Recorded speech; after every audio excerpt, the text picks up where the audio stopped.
This is what we've all been waiting for. It's the finals of ASL Season 14. Is it going to be our current Team League champion, Royal? Or could it be finally ASL Champ Rush? Of course, joining me is Scan. Scan, what do you think about today's finals, man? Well, it looks like we got lots of special guests playing all those type of like a Korean traditional instruments and some other guitar player playing StarCraft background music. So I'm excited to see what kind of performance, what they're going to be showing off the final stage. And it looks like this is going to be a Terran background music. So yeah, Royal versus Rush tonight. A lot of people may think TVT is not an interesting game to watch, but whenever high level players are playing each other, it is going to be an exciting game. Yeah, I saw second maps. I don't think we saw TVT the entire season on their map, so I really want to see what they've got planned. And I'm down to just listen to this intro and see what this is all about.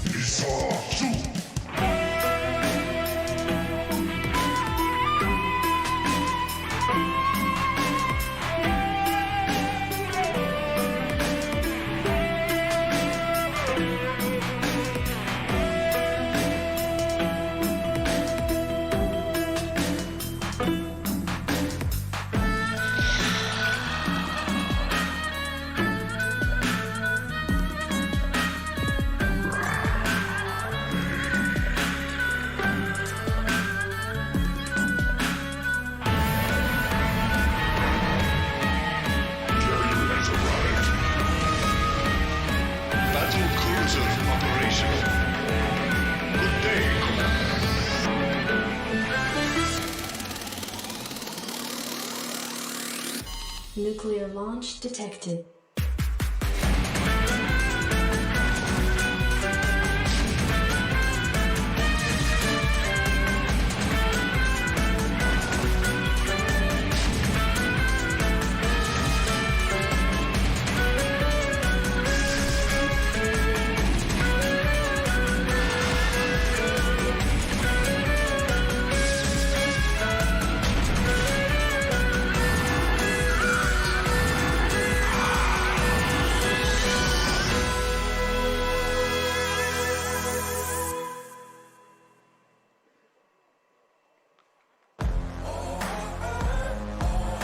Pretty epic. And I like the ending with the shot of the trophy. Of course, you gotta have a shot of the Hot Six. And I'm sure we're gonna have intros in just a second. I remember last season the people coming from the top, from behind the steps, as you can see in the back. 대망의 결승전 하남 아프리카 TV 콜로세움에서 And this is right now the ASL Season 14 Finals. 안녕하세요, 영경입니다. 반갑습니다. They're casting at the Africa Sangam Coliseum Studio. They have about 500 to 600 seats available. Still, seats are not fully filled up yet, but people are coming in. We can still see a lot of people are here to watch some nice TVT matchup tonight. And we haven't gotten to see TVT final for about 12 seasons in a row. So I'm pretty sure both of the players has prepared quite a lot of practice and strategy-wise how they're going to be prepared for this best of 7 series. And those two players who are going to be playing on the final stage will be Royal and Rush, who's going to be grabbing the ASL trophy. It looks like we're going to be moving into some other banner here. Okay, it looks like we're going to be taking a look at Royal stats information. Round of 24, he played against Sharp, lost to him, but he took Miso down and then Sharp down again and then moved into round of 16. He got out of the round of 16 as the first player, taking Action down, Hero down, and 3-0 against Shine in round of 8, and 4-3 against Soki in round of 4. So Royal had about 10 winning streak, about like a 90% win rate, like 10 wins with the 2 losses, but no, 11 wins on 2 losses, but Soki kinda caught off the Royals' consecutive wins. But still, Royal managed to make it into the final stage. And Rush's information over here, he played the wild card here of ASL Season 14 and took down Soki, but lost the action 1-2.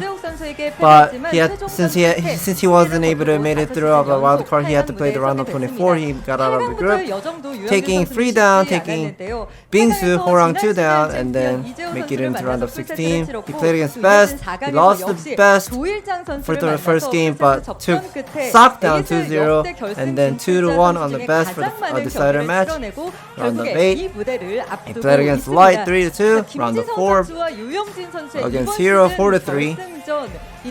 And we're gonna be taking a look at ASL, the Terran finalist. Flash is the number 1. He has 4 stars, and second is Last, and third is Light, and fourth, who's gonna be the 4th Terran finalist or the ASL champ for the ASL tournament? Is it going to be Royal or Rush? 그리고 김성현 선수, 지난 시즌 챔피언 이재호 선수와 어깨를 She's 나란히 wrapping it 하게 up 될 테란 선수는 about 어떤 those lists. 선수일지도 끝까지 함께 지켜봐 주시기 바랍니다. 자, 그리고 이번 시즌 결승전은 대국민 스타리그를 포함해서 15번째 So it looks 펼쳐지는 like they're getting some information from the previous tournament. There's a jinx about the ASL. Whoever wins the first set, that person gets the ASL champ title. And that happened since pre-ASL tournament, Vincent 36.5 tournament, if you guys remember, before the ASL Season 1, and 14s in a row. Person who won the first set, they win the champ. And that has about 100% accuracy over there. 어떤 선수가 우승을 차지하게 될지 이번 시즌 함께했던 16강 선수들에게 설문을 통해 확인해 봤습니다. They asked to round of 16 players, 14 people. There are 5 people are expecting Royal is going to be winning.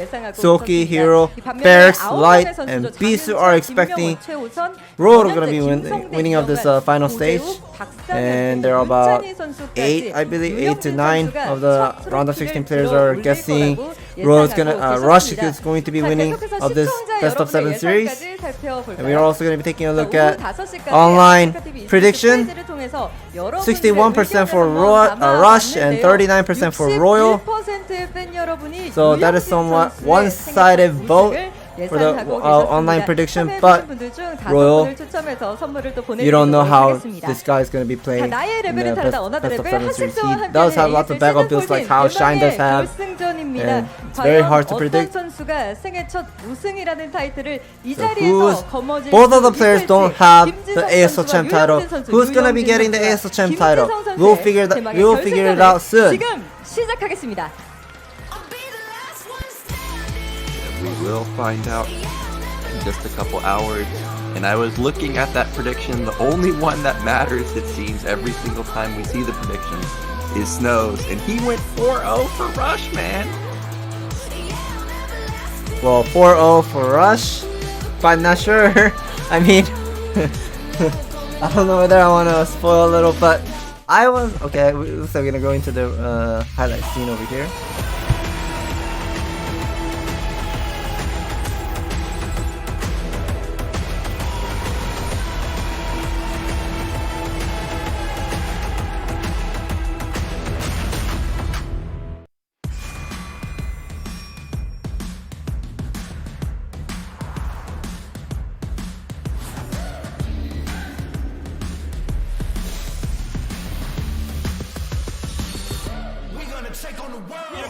벌처만 있다면 자 디펜시브 한방 모두가 예상치 못했던 타이밍 러시죠. 아 타이밍 러시 타이밍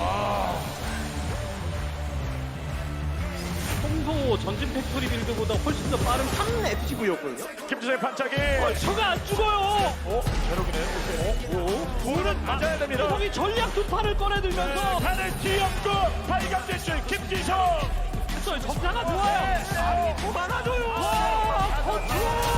저거는 10연승을 달리면서 생애 첫 4강에 최단계 페란키를 대결입니다.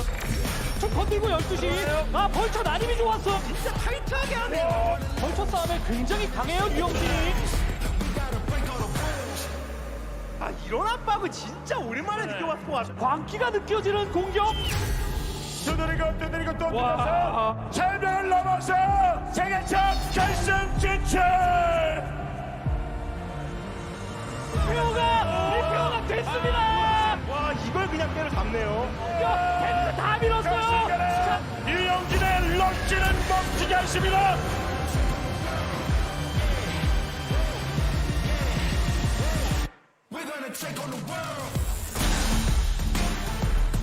열네 번째 시즌의 마지막 대결이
Looks like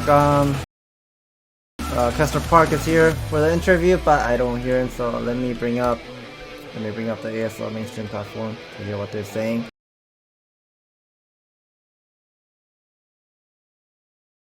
안녕하세요.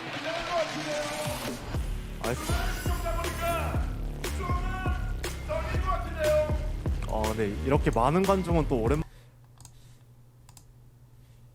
많이 안 먹었습니다. 야! 그럼 그 한 끼 식사는 유영진. So pretty much asking 와! how you guys are feeling tonight. 회식 준비.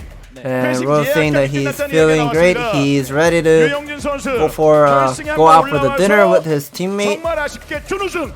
And Rush, he made it to the final stage two seasons ago. 그런 사태 절대 안 돼요. 절대 안 돼요. 절대 안 돼요. 안 돼요. And he got the second place. 얼마 전에 Are you gonna be letting Roy gonna be winning off this ASL Season 14? And 닭갈비찜. Rush says no. 진짜 오셨네요. 오늘 네. 식사 메뉴 결정 끝났습니까? 회식집 차리고 있어요 지금요. So Kester Park is asking Rush, 하고 있는데 what kind of dinner are you going to have tonight? And Rush is telling to his wife, prepare for the dinner tonight. We're gonna have some nice 그 전에 그 결승전에서 nice food. 패배하면서 이번 기회까지 얻기 위해 정말 오랜 시간 기다렸잖아요. 네. 상대는 김지성인데 김지성 선수는 So 기분 your 좀 opponent is 떨리네요. Royal. 슬프지 뭐 여기 뭐 슬픈 느낌 아예 없고 기분 좋다는데 어떻게 보여요? Royal saying that he feels really great tonight. What do you think of 많이 떨어 보여요. what do you think of Royal's 딱 보이지 않나요? appearance 그런 from point of 떨림을 view? And Rush says he seems scared. That's why he's trying to be overconfident that he's gonna be playing really 유영진이 well 우승할 거라는 tonight. 이야기를 했어요. 그거 보고 어떤 생각 드셨어요? So for the round of 16 players prediction, people are saying that Rush is gonna be winning of this final stage. And only 5 people were expecting for you to win of this ASL final. What do you think, Royal? 그 9명의 선수들은 전부 So- 다 스알못. He's saying that those players do not understand 오늘 시작 전에 Royal really well. How they're 저는 thinking 오늘- Rush is gonna be winning the final. 아까 보니까 1세트가 무조건 이기면 우승을 한다고 그러더라고요. 오늘 So he 제가 saw 1세트 the 이길 것 highlight 같거든요. scene or the information that 네, 그래서 한 a person who wins the first set will get the ASL champ title, most likely with 100% accuracy. So Rose is definitely aware of it. He did prepare a lot. 그런 거 신경 1도 안 써요? 저는 오히려 영진이 형이 그 선수와 연습해서 자신감 떨어졌을 것 같아요. Is there something that you have to be worried about? And 유영진 he's not thinking about that much, but 사실상 그게 더 호재다. he's probably gonna be 자신감이 더 찾고 확신이 섰고 제 플레이 he's gonna be playing something like a very sharp play 확실히 and 줬어요. 예. hurt his mentality of this best of 7 series. 아니 그럼 그 친구에 비하면 우리 김지성의 실력은 어느 정도라고? 세 발의 피도 야! 안 되죠. So Rush is saying 피 Royal's mentality is not 제발 that strong 제 생각엔 in his 영진이 point of 형은 view. 똑같아요. 야! And 와 그래요. Royal 오, also says 오, Rush is 똑같았는데요? also having very weak mentality. 아! And 하지만 오늘은 Rush kind of agrees with it. 오늘만큼은 네. 여기서 진검승부에 절대 제 자신감이 없어요. 네, 그 Do you think 제가 좀더 there's 낫죠, a 그래도. feeling that you're gonna lose this best of seven 오늘 series? And he says 결승전 시작하기 전에 또 이제 Not that 도발로 much. 선배로서 김지성 선수에게 한 말씀 부탁드리겠습니다. 일단 처음에 올라와가지고 좀 Is there 긴장 많이 something 할 to 텐데 say? 긴장하면서 And 벌벌 떨면서 Rush says. 준우승해라. 야! So Rush 득점이 felt 나왔습니다. from the 발발 couple 떨면서 seasons ago in 준우승해라. season 12, 자, 그럼 he got the 김지성 second 선수는 place. Finals, making it to the final stage, you did play well, 해본 but 사람이 또 하더라고요. 야! winning the ASL title is not that easy. 오늘 And 영진이 형의 Royal? 아직은 우승할 시기가 아닌 것 같아서 오, A person who gets the second place 오늘은 제가 우승을 할 것 같아요. before then, 오! he will get the second 엄청난 place 득점이 again 나왔습니다. of this season. 유영진 선수의 So captain Royal, he's saying 준우승 DNA. he's gonna get the ASL champ title tonight. 그런 거 없어요. 예. 알겠습니다. 그럼 팬분들의 각오 한 말씀. Any last word to your fans? 너무 많은 팬분들이 찾아와 주셔서 A lot of fans 감사하고 are here 연습 열심히 and 했으니까 watching 좋은 today's 경기력으로 보답하겠습니다. final match. 네. So he would like to perform some nice game 김지성 and 선수 처음으로 give them 올라온 some excitement of 결승 tonight's 무대 game. 우승을 목표로 하고 있습니다. 각오 한 말씀. And Royal, 진짜 오늘 너무 많이 와주셨는데 다들 A lot of people are here from far distance as well. Since he has prepared a lot of this best of 7 series, he would like to show a great performance as well. 역대급 Thank you 시리즈 for coming. 선수들이 풀세트 접전을 치르면서 명경기를 만들어내고 있습니다. 과연 생애 첫 ASL 우승 연도가 될지 여러분의 So we're gonna be 뜨거운 박수 figuring out who's going to be getting the ASL champ title, and 시작하겠습니다. we'll go into the game soon. Thank you for the translation, Stan. You were talking about Royal earlier before we went into this introductions. You have some insight because you were practicing with him. And even though I like Snow, he's been accurate on his predictions, Right? I don't know about 4-0, man. I mean, I think don't know it's about going to 4-0 Game 7, either. actually. I think it's going Game 7. I mean, Royal has some type of build that it's so hard to predict. I mean, even if you're like a professional level player, there's something that it's very hard to predict from Royal's playstyle. He does have like quite a lot of like backup builds, like how Shine was doing the lurker act trick and jumping over the wall and stuff. Like Royal has that kind of thing too. 왕국을 건설하고 있는 김지성 생애 첫 결승 진출. 다시 보기를 보면서 봤는데 제가 그때 넘어지거든요. 지금 약간 허리가 지금 좀 부상을 입었어요. 그래서 그만큼 그때 너무 기뻤어가지고 아플 겨를도 없었던 것 같아요. 그 당시 그동안 제가 얼마나 노력을 했는지 누구보다 제가 더 잘 알기 때문에 그 노력의 결과를 이번에서야 나타나게 된 것 같아가지고 그게 너무 기뻤었던 것 같아요. 유영진의 불꽃 러시는 멈추지 않았어요. 이번 시즌 다시 한번 개강의 대단님을 증명했습니다. 제가 생각했던 것보다는 좀 빠르게 다시 결승 진출을 한 것 같아서 기분이 좋고요. 사실 4강 5경기에서 제 BBS를 쓰면서 막혔을 때 그때 좀 힘들다 생각했거든요. 이제 멘탈 좀 다잡고 한 판 한 판 이기니까 결국엔 이기길래 너무 다행이었다 싶었어요. ASL 우승을 하고 나서 슬슬 잘 풀리려나 싶었는데 자신감이 넘쳤던 탓인지 조지명식 때 너무 패기를 부렸던 것 같아요. 결승을 갔던 윤종이 형이라든지 재호 형, 그 전 시즌 우승자 현재 형 조금 억가를 당했던 게 아니었나 싶었는데 그때는 일단 첫 결승 진출이었는데 그래서 그런지 좀 제가 부족하게 준비한 부분도 있었고 그리고 제 실력도 좀 부족했던 것 같고 이번 시즌엔 제가 조지명식 때 실리를 택하려고 노력을 했더니 16강도 잘 풀리고 8강도 잘 풀리고 슬슬 좀 잘 풀렸던 것 같아요. 나쁜 습관들 다 바꾸고 여러 가지 연습도 많이 하고 지금은 좀 실력에도 자신감이 있고 한번 오르니까 그게 계속 나오는 것 같아요. 일장형이 올라왔으면 했어요. 왜냐면은 16강부터 8강, 4강 그리고 결승까지 저그전만 하고 우승하면은 진짜 좋겠다 생각을 했는데 원래 딱 4강 라인업을 봤을 때 제가 결승을 간다면 저는 민철이랑 하고 싶었어요. 지성이보다 더 어려운 상대인데 그래도 민철이랑 해서 좀 더 재미있는 결승하고 싶었고 태태전이라서 좀 피하고 싶었는데 만났죠. 김지성이 전략 두 판을 꺼내들면서 경기 터뜨리네요. 테란전뿐만 아니라 그냥 스타라는 게임 자체를 좀 변수를 노리는 걸 되게 좋아해요. 그냥 무난하게 서로 힘싸움을 하는 것보다는 초반부터 좀 쉽게 가려고 하는 편이라서 유영진 선수의 시그니처 플레이가 좀 나왔습니다. 저의 테란전 스타일은 그냥 아이디대로이긴 해요. 계속 그냥 러쉬 가다가 뭐 이기건 지건 러쉬를 많이 가는 스타일이고, 영진이 형은 정말 정직하게 힘싸움을 하는 스타일이거든요. 약간 머리 싸움을 제가 더 잘하지 않나, 영진이 형보다는. 지성이는 좀 꼼수를 많이 쓰죠. 좀 야비하게 하는 스타일이고. 근데 뭐 야비하다고 하는 건 어떻게 보면 칭찬이라고 생각을 해가지고 뭐 기분 나쁘거나 그러진 않는데, 정정당당히 운영을 해야 잘하는 건 아니거든요. 제가 8강 때 그 재호 형을 만나가지고 이미 태태전 다전제를 한번 했는데 당연히 전 시즌 우승자인 재호 형이 어렵죠. 영진이 형 테란전 솔직히 그 형 벌쳐 빼면 아무것도 없거든요. 그냥 그것만 봉쇄시키면 아마 제가 이기지 않을까. 이 친구가 좀 변수를 많이 두는 스타일이기 때문에 그 부분은 좀 잘 캐치해야 될 것 같아요, 제가. 이제 오랜만에 저그전 하다가 이제 태태전을 하는데, 제가 24강 때 이번 시즌 첫 경기가 태태전이었거든요. 상황을 엄청 잘 만들어 놓고 좀 유리한 게임을 졌었던 기억이 있는데, 그 경기 이후에 대회에서 태태전을 어떻게 하면 되겠다 깨달아서 바로 다음 경기에 복수를 했었거든요. 그래서 그때 기억을 잊지 않고 이번에 잘 준비를 하면은 태태전도 별로 어렵진 않을 것 같아요. 제가 집에서 해봤어요, 혼자서. 와일드 카드전부터 해가지고 총 25게임을 하면서 올라왔더라고요.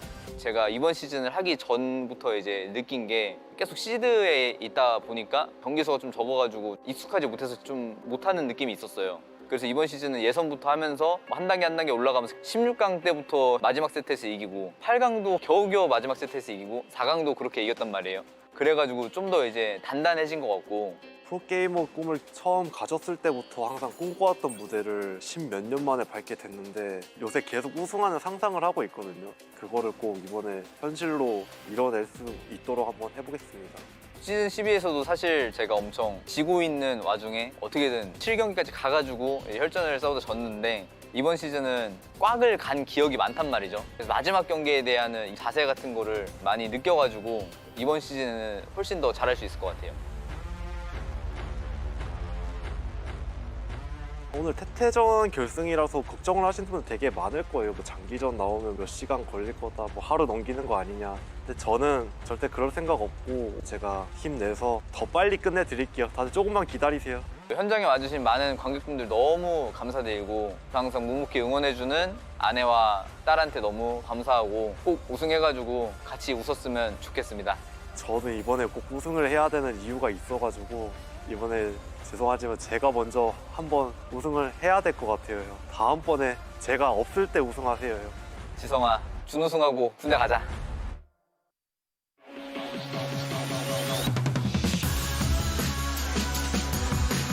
Okay, have you heard what the players had to say? Hopefully if you know Korean you can understand it. Seems like both players are pretty confident in their position in taking the title. And we are going to go into, I guess, the Hot 6 intros in just a moment. But I agree with your assessment of Royal. He's a tricky player, and actually I was thinking about how Rush fared versus Light earlier in the season. You remember that 2-port build on Butter? Mm-hmm.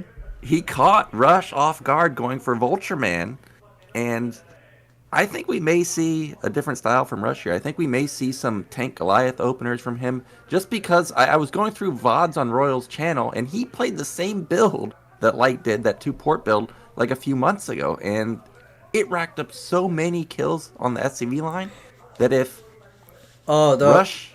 The game like Factory Expansion versus Rex Expansion, and you go for triple raid? Yeah, it's a very sharp build whenever the opponent was not expecting of the Wraith build from the opponent, like skipping the armor in the early stage of the game, then that 2-port Wraith will just assassinate tons of SCV, the mineral line.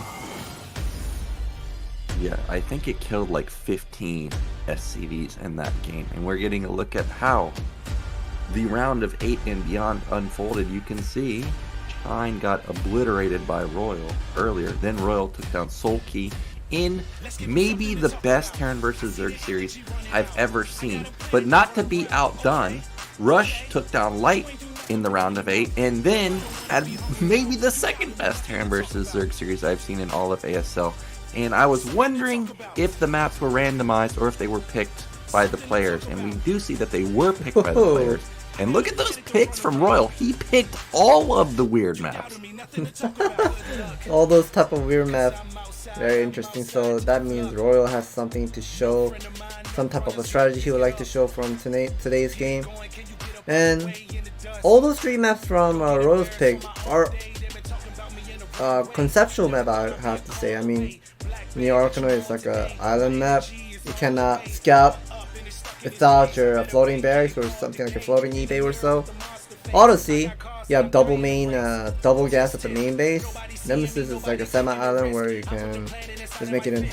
Turns out to be an island at the 12, 3, 6, like all those are the cross spawning of the expansion. And here's the Royals. The raid shows statistic information that he has highest win rate in the TVZ matchup. Not that strong in TVT and TVP. Well, we know otherwise that he's very strong in TVT and TVP. Maybe just hasn't had the best showing lately. We got to see his wins here. It was a win versus Light, then loss versus Rush, then loss versus Light twice, and then alternating wins versus Sharp. But those losses to Light came in Season 11. Also the win versus Rush, or the loss versus Rush, was also in Season 11. And now we've got a more balanced win rate here for Rush. 55% win rate versus Terran, 47 versus Zerg, and 58 versus Protoss. And I remember in the highlights and past broadcasts, a lot of people were talking about how strong this guy's PvP is, but I didn't hear any feedback on how strong his TVT win rate here is. But you can see that it's pretty darn strong because he 3-0s Barracks, then he 2-0s, who's that, Sock? And then 3-2 versus Light. Yeah, pretty decent looking of his TVT recent 10 games of on TVT.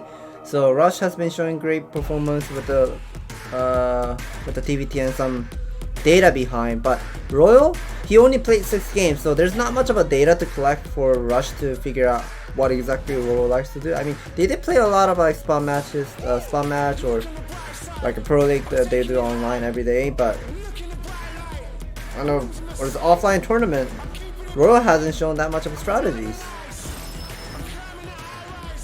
And here's also Royal's ASL Season 14 match list. He lost to Sharp 1 game and then won against all those Zerg players. Miso, Sharp, Action, Hero, Shine, and Soki. Amazing TVZ record, 11 wins and 3 losses, 73.6% win rate. And he didn't get to play any of a TVP of the season. Yeah, like I said, I think in the last broadcasts, there was almost no Terran versus Protoss this season. I don't think we saw like any games on Odyssey, maybe one. I don't remember seeing a TVT on Arkanoid. Somehow, Terran players got through all of Season 14, avoiding the Protoss death squad. And that graphic of Royals was very impressive. I mean, he almost went undefeated all the way to the finals, but really only getting losses versus Sulky near the end. Meanwhile, again, lack of Protoss here. It's just all Terran and Zerg. Yeah, Rush did play against those three Protoss. They are Free, Bingsu, and Best. But he did play quite a lot of TVZ, mostly. Yes, for some reason I saw those red bars and thought those were Zerg. But yeah, it was not just pure Zerg. Rush had a more balanced path towards the finals. And are we ready already? We're going to be going into our first map. It was picked by Rush. It's Allegro. This is probably the most standard map in the pool, up there with Vermeer. And remember, this is apparently the most crucial map. Whoever wins here is destined to win the finals. Let's find out who's going to take game 1.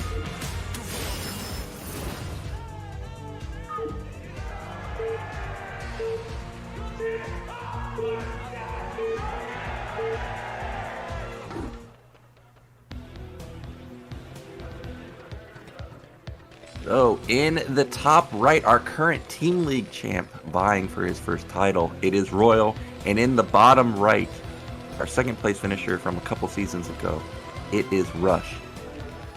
So we've got vertical spawns here.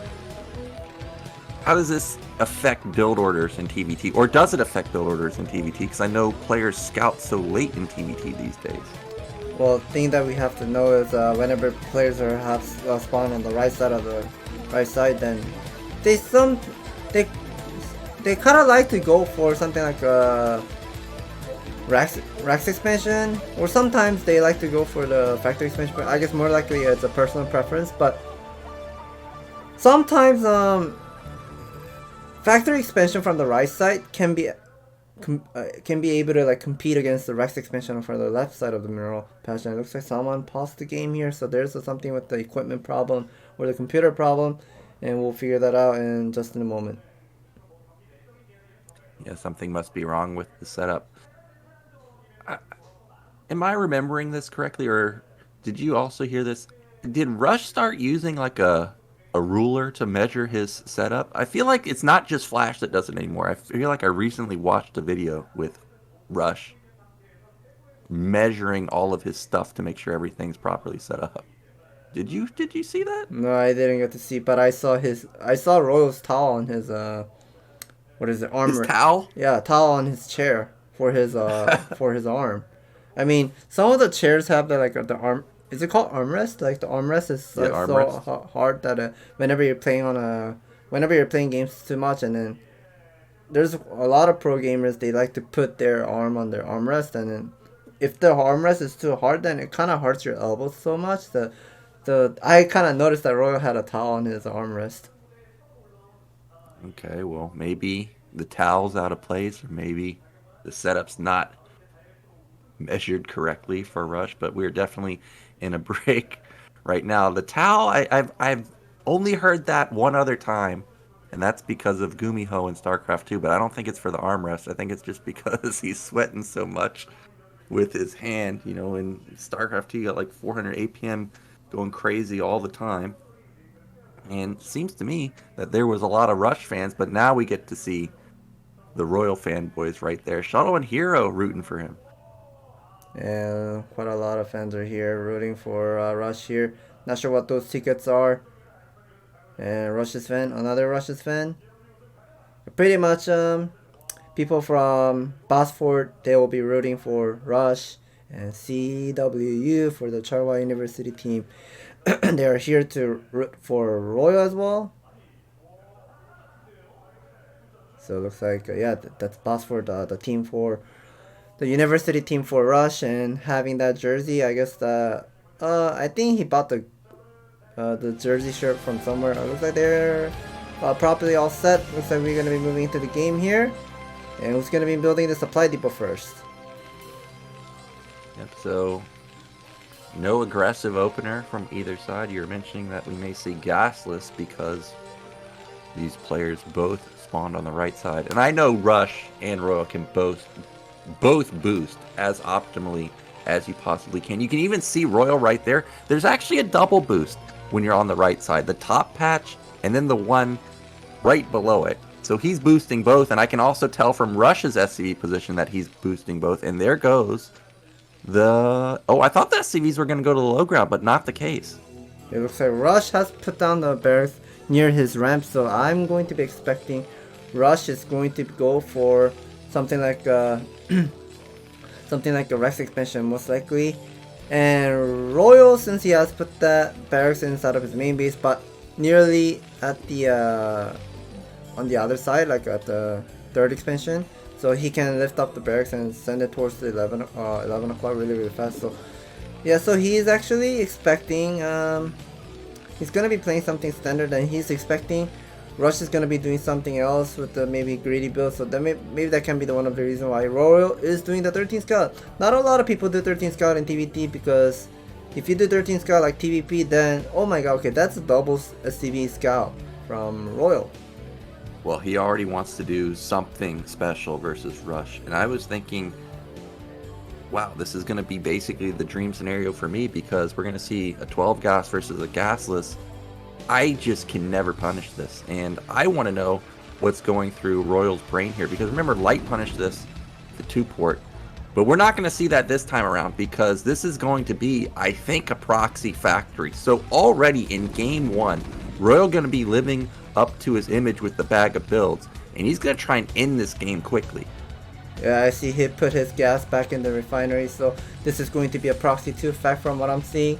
And I don't know why, but I feel like this guy will go for something like a Siege Tank rush with maybe something like a Vulture follow with the next combo and breaking that bunker in the front. And for Rush's point of view, since he saw Royal was mining the gas with only one SCV in the refinery, so he might gonna have some hard time figuring out this can be an all-in cheese from Royal. But there's a second SCV. It's about to go around for the scout. Yeah, the box went to bottom middle, but it's not going to bottom middle. I was so excited to see that he might scout it, but he's not going to. Oh my god, so this is totally out of not able to collect great information for Rush to figure out, but here's an SCV. 60 HP. If he able to micro really well, and okay, that SCV doesn't get to go through. If he wasn't able to get any like a marine body block, then that SCV was able to sneak in and maybe figure out there's a command center or whatnot. And it looks like Royal is adding the second machine shop, tank production from the main base, and barracks is floating all the way across. Yes, something must have tipped Rush off, and I think what did it was the scouting of the SCV. Maybe because it didn't stay in the main very long, something did, because really you don't see another SCV be sent out instantly like this, at least not in TVT. But he knows something is definitely wrong, and we've got a 2-fact follow-up. And look at the entrance; he's completely walled it off with a depot, so he knows something is already up. Now, what I was thinking about here was Allegro. It's a map kind of similar to Eclipse in the sense where your main like cliff overlooks the natural. And I'm looking at this and I'm thinking, okay, well, can he ever get a tank into a position over that hits the command center without getting shelled from the high ground? We'll see, because a third SCV is going out to scout, but 2 tanks are already at his doorstep. Wait, that is already 3 tank from him. I didn't expect there will be a 3 tank, but now there's a barracks going to be covering the bunker, and whenever it covers the bunker, it is really hard to click the bunker. And I'm not sure whether the SCV is actually repairing it, but here is a third tank is here, but yeah, he's able to target down. Oh, it's actually targeting down the SCV. Is it actually repairing? But I'm not sure. But can he actually break it through? Does he have the siege mode? Quite not sure yet. But okay, now SCV. Okay, he does have this. Ooh, but look, he's lost vision on the high ground. That one tank, I realize it's just 1 versus 3. But if he can get 2 more out. Oh no, he took a hit! He took a hit on the tank! But can he knock down that one? No, it survived with just 10 health! He's desperately got to repair it. But, oh my gosh, Rush has vision on the high ground. This is going to be so hard to push through. He's going to need to send SCVs in first to soak up hits. But there is just so much stuff here already for Rush, or for Royal, that here's the answer. Can you hit the command center from this position? The answer is yes, and he's got the racks for vision, so the tank's going to have a really tough time shelling down on that single isolated tank at the top side. Oh, he's not in range. Well, there's something that what I'm worried about is, I mean, he also has to see the right side of the siege tank. Oh, he doesn't. Okay, he's able to pick it off. That was a nice shot for Royal there. And Rush has to lift out the command center here, but the vultures are supporting just in case if there's like a SCV drill and try to snipe the siege tank. Okay, that tank's somehow able to go down, but the barracks is actually watching the low ground there, so this is somewhat difficult for Rush to do the measuring the range of that siege tank. Okay, he's trying his best to measure it to snipe one of the siege tank. Oh my gosh. The low health tank got hit first, and this is probably going to be it. Oh no, actually he took down one of the tanks. I can't believe he got that. Now he's going to try and siege up a couple more in range. He does knock down one of them. He may end up being able to take down the second one, but no, just barely out of range. But regardless, the command center is lifted. There's no way that he's going to be able to land that. And I saw him going into Wraith, but there's already 3 Goliaths here.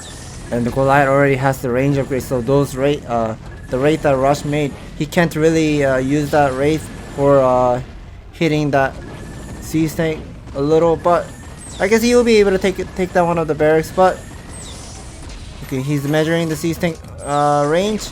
Oh, it's not in range.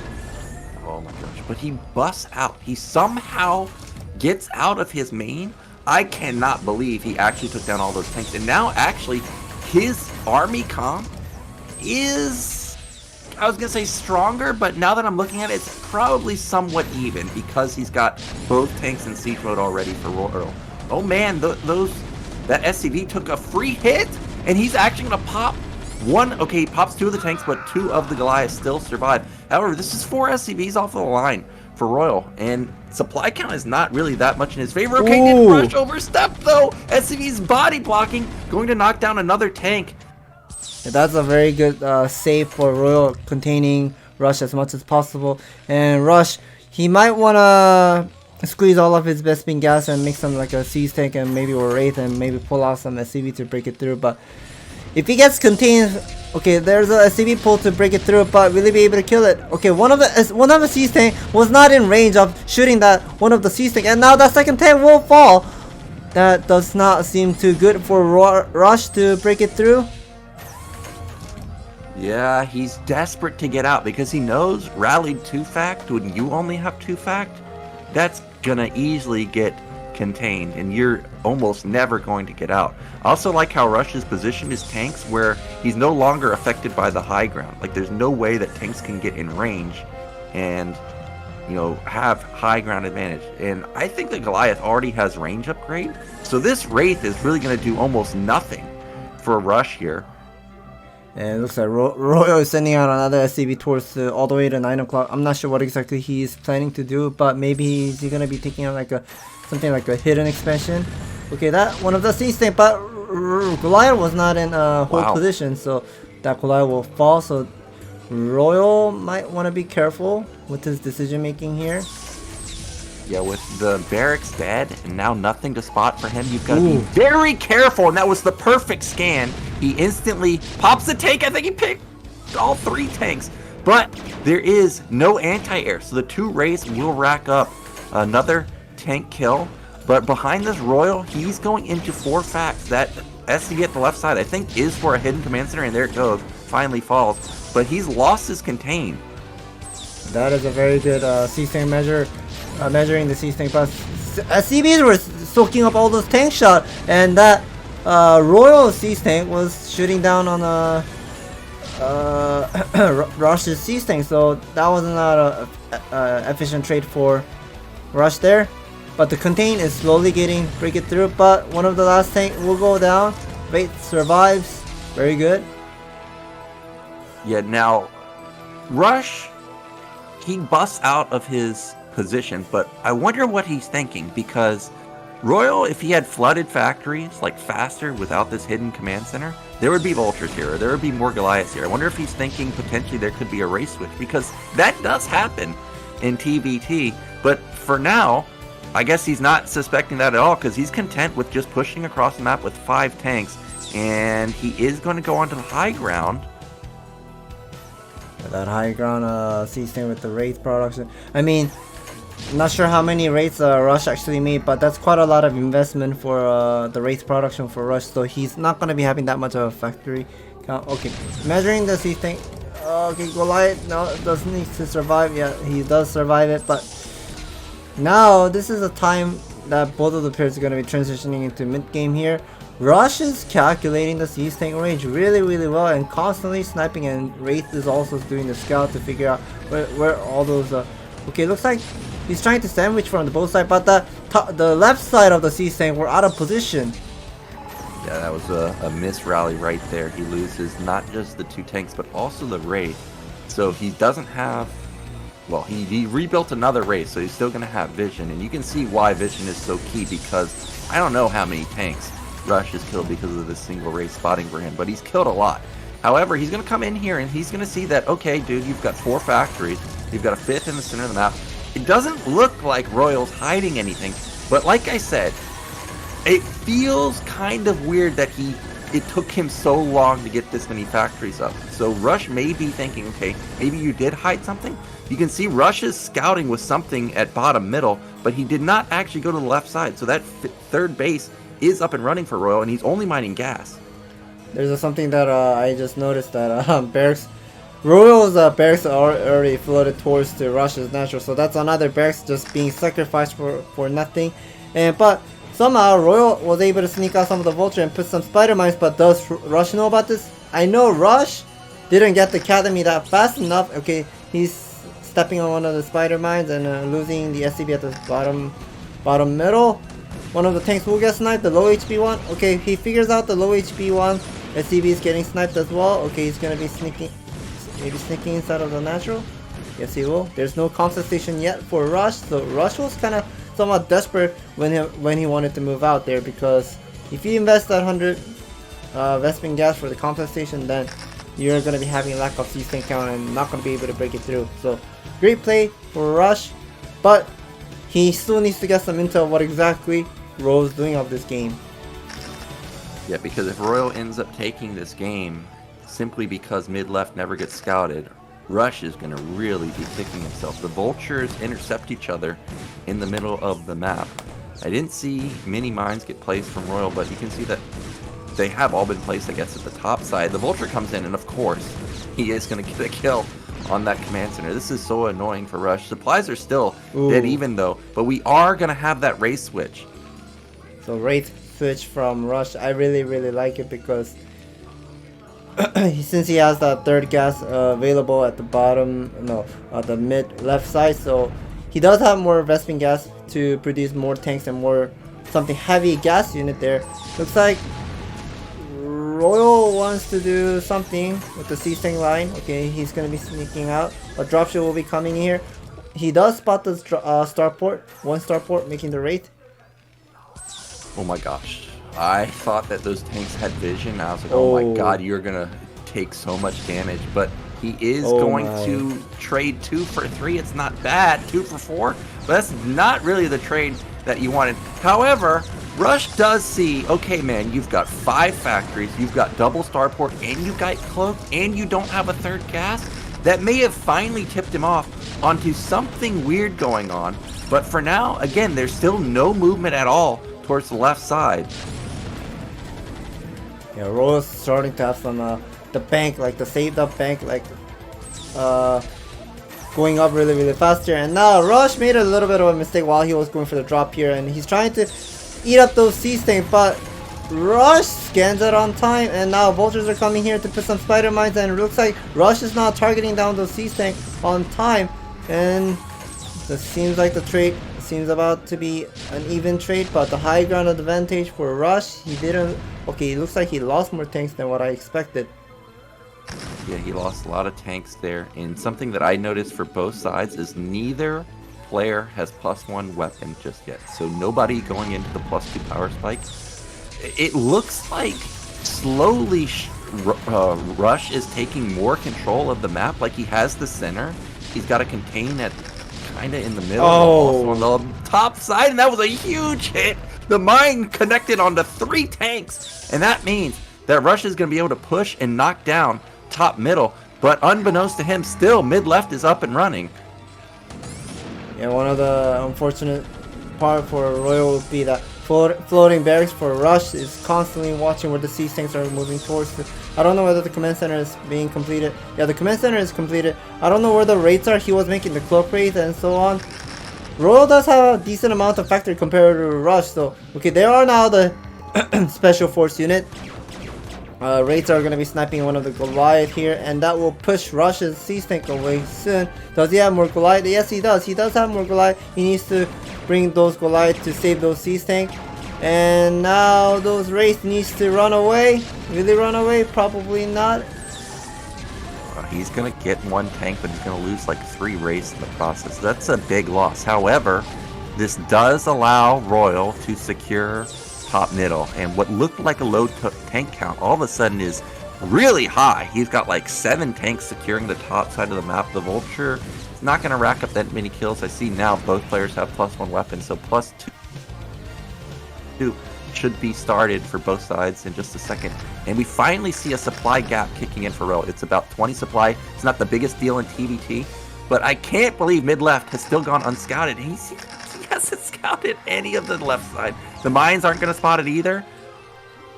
And look at those sea tank how much of a roll it's getting at the natural here, and the vultures are going to be sneaking out.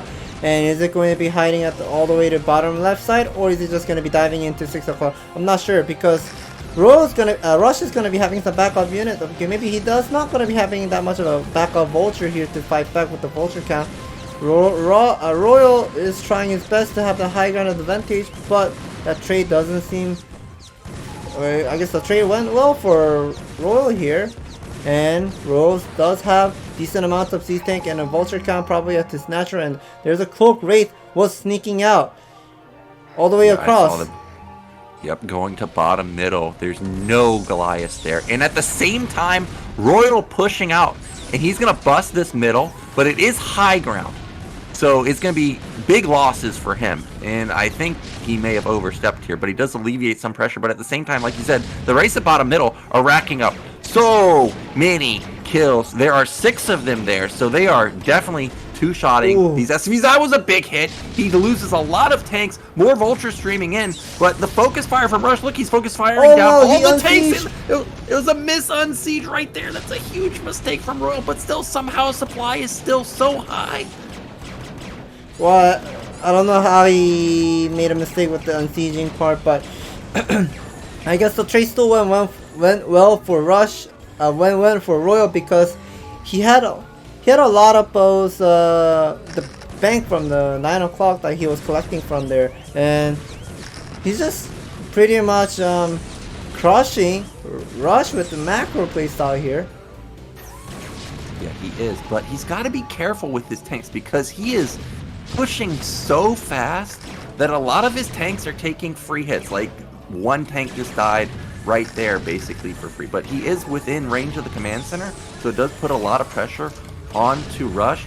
The Wraith is trying to get vision. Oh man, the Cloaked Wraith going to come in here and seal the deal, maybe, but Goliath with a good scan there pushes, well, doesn't push the Wraith back at all. But Rush is going to be wondering, like, what the heck is going on? Like, how do you have so many high tier units?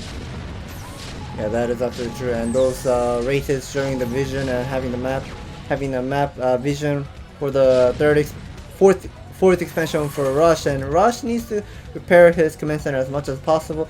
And look at those expansion, how much of a roll it's just taking, and some of the army just moved to the left side of the map. Looks like Rush does not have the +2 yet, but Royal does have, and the left side will slowly break it, but the high ground is just so hard to break it through.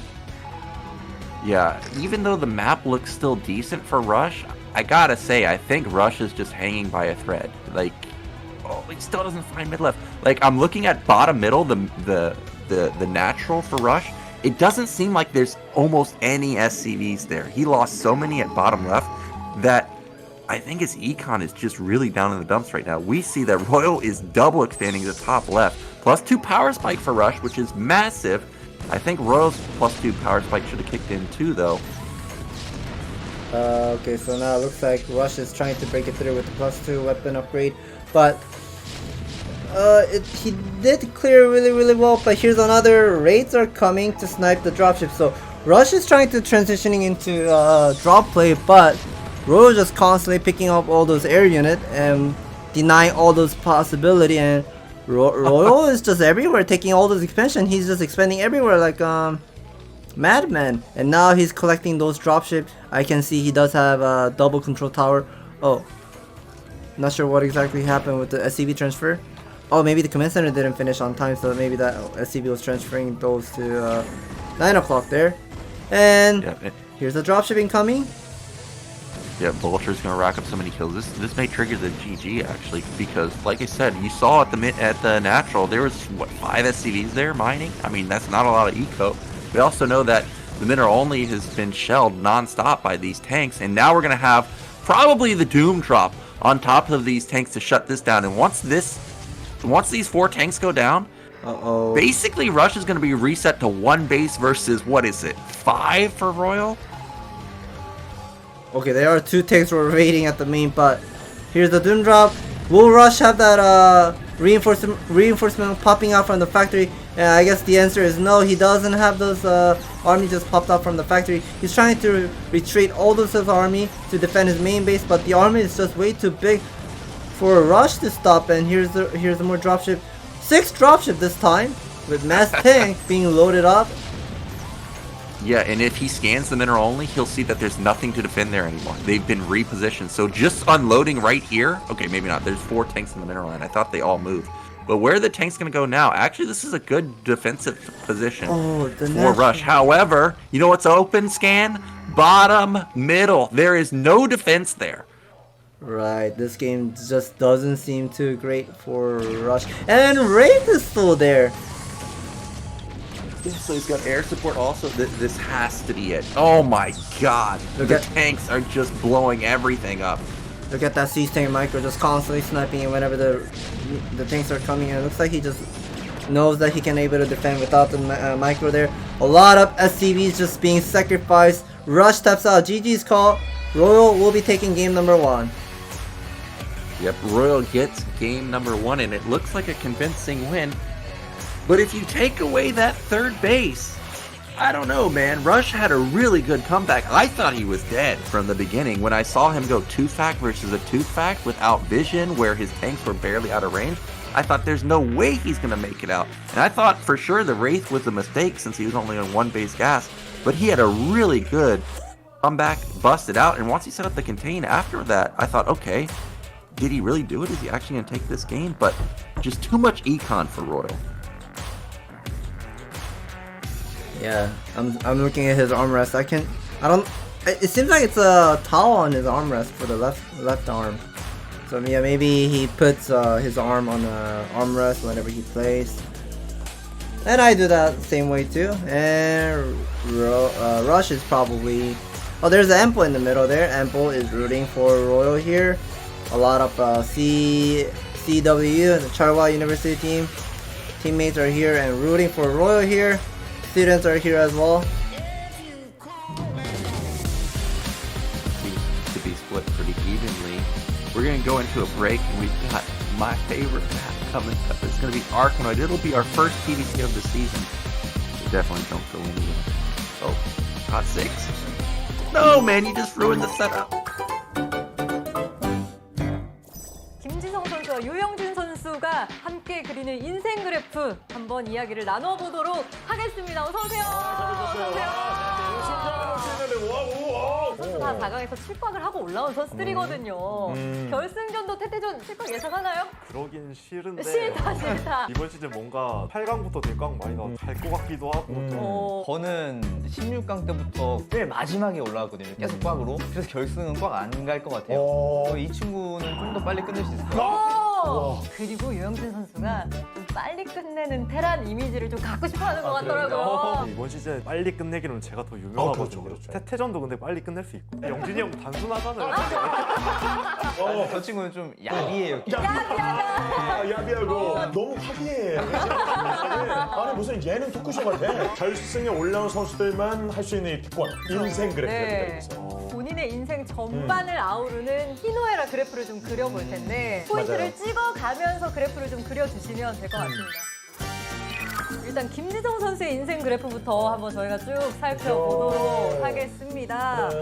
일단 굉장히 어린 나이에 프로게이머 치고 굴곡이 좀 많은 느낌이 일단 들거든요. 17살. 그때가 이제 제 인생의 시작이었던 것 같아요. 최고의 팀 T1에 이제 들어가게 되면 뭐 도택혁명 이렇게 엄청 유명할 때였거든요. 저 사람들도 함께 나란히 할 수 있을까 기대를 했지만 현실은 쉽지 않더라고요. 도택혁명 집까지 좀 이어졌어야 되는데 무슨 내리막이에요. 내려옵니다. 프로게이머 은퇴 위기. 스타2를 하던 시절이었는데 하도 성적이 안 나오다 보니까 권유를 하셨어요. 이대로는 뭔가 포기를 못 하겠더라고요. 다시 마음을 먹고 했는데 갑자기 게임 실력이 늘더라고요. 올라갑니다. 스타2 프로리그 결승. 그때까지도 사실 이 제로에 수령하고 있거든요, 일단은. 드디어 프로리그 결승 무대에 나도 뛰는구나 하고 정말 졌어요. 무참히 졌던 기억이 납니다. 결승전에 이번에도 질 텐데. 결승 패배. 그래서 그때 당시에 다시 나락으로 다시 떨어져요. 내려와요. 승이 이제 마지막으로 스타트 프로리그가 없어지고 음. 팀이 해체되면서 제가 좀 은퇴를 하게 됐어요. 어. 공부를 조금 하다가 우연히 ASL을 봤어요. 저의 SKT 동기였던 이몽규 선수가 ASL 4강을 갔어요. 저 형이 4강을 가? 저랑 같이 설거지나 하던 형이 갑자기 저도 스타를 다시 해보고 싶더라고요. 마음의 불꽃이. 네. 이 골짜기에서 김지성 선수를 건져 올린 게 바로 이몽규 선수였군요. 그렇죠. 훈련의 시간을 거쳐 결국에는 ASL 첫 진출을 이뤄냅니다. 뭔가 혈이 좀 뚫린 느낌이었을 것 같아요. 게임 인생이 시작된. 시작됐다. 근데 여기 그래프에는 이렇게 올라갔다고 써있지만 사실 여기에서 얼마나 많은 또 좌절과 희열과 많은 것들을 느끼셨을까요? 그죠? 온라인에서 성적이 슬슬 나온다고 사람들이 기대해주고 그랬는데 항상 광탈을 했었거든요. 저기에 빠져있는데 이번 연도에 ASL을 우승 맞아요. 시즌 3. 네, 올킬 우승. 딱 저 때 이런 생각 딱 들었어요. 이제 내 시대에 ASL도 있는 건가? 그런 생각을 했었는데 다음 시즌 ASL 강탈을 해버렸어요. 저 때 좀 좌절 많이 했어요. 안 되나 싶었는데 다시 또 폼이 이게 올라오더라고요. 아니 그러니까 무슨 얘기가 있었길래 이번에. 입학을 하면서 그 전보다 이 팬들도 되게 많아지고 경기력으로 더 보여주고 싶다는 생각도 들고 그리고 나서 이제 우승까지 가면 이제 김지성 선수 인생의 지금 인생의 점점 최정점이에요. 아니 플러스 2까지 갔어요. 네. 우승까지 차지한다면. 우승까지 차지한다면. 근데 그 이유는 바로 나락이에요. 깊이 내려왔어요. 깊이. 아직 미필. 아직 오지 않았는데 미래가 골짜기야 일단. 여기까지 내려가야 돼. 경상 여기까지. 너무 조금 내려왔나요? 내려간 게 아니에요, 이거는. 자, 제대 후에 다시 올라갑니다. 2회 우승. 많은 선수들이 나이가 좀 있어요. 제가 제대를 해도 제가 젊은 난 젊어. 전성기죠, 제 인생에. 제 전성기라고 사랑도 많이 받고 수익도 괜찮고 그리고 상대도 유영진이고. 근데 이제는 뭐 올라갈 수 있는 그런 환경까지. 근데 이번 시즌 진짜 내진훈이 괜찮은 것 같아요. 진짜 와. 유영진 선수의 그래프 한번 만나보도록 하겠습니다. 16살 때를 네. 가장 처음으로 작성을 해주셨어요. 프로게이머를 처음 도전했던 시기였는데 재능이 없었던 것 같다라고 생각을 하셨어요? 커레이지 매칭에 중프로 따는 대회를 다들 어느 정도 재능이 있기 때문에 5번, 6번 나가면 따고 그러거든요. 저는 근데 진짜 너무 못해가지고 20번을 2년 동안 겨우 도전해가지고 겨우겨우 땄죠. 이때가 좀 힘들었고 20대 끝자락에 네. 데뷔를 하셨습니다. 팀에 들어간 거죠. 네. 그래서 이제 연습만 도와줬어요. 3년. 네, 거의 연동기. 3년 동안 3년. 연동기 생활을 하다가 데뷔전을 치렀죠. 이때가 상대 김민철 선수였거든요. 오. 좀 잘할 때 김민철 데뷔전 나가서 이겼는데 S를 받았어요. 우와, 3년의 기다림 끝에 데뷔를 치렀는데 S. S. 그날 애결까지 즉흥으로 나가게 됐어요. 어쩌다 보니까 팔렸어.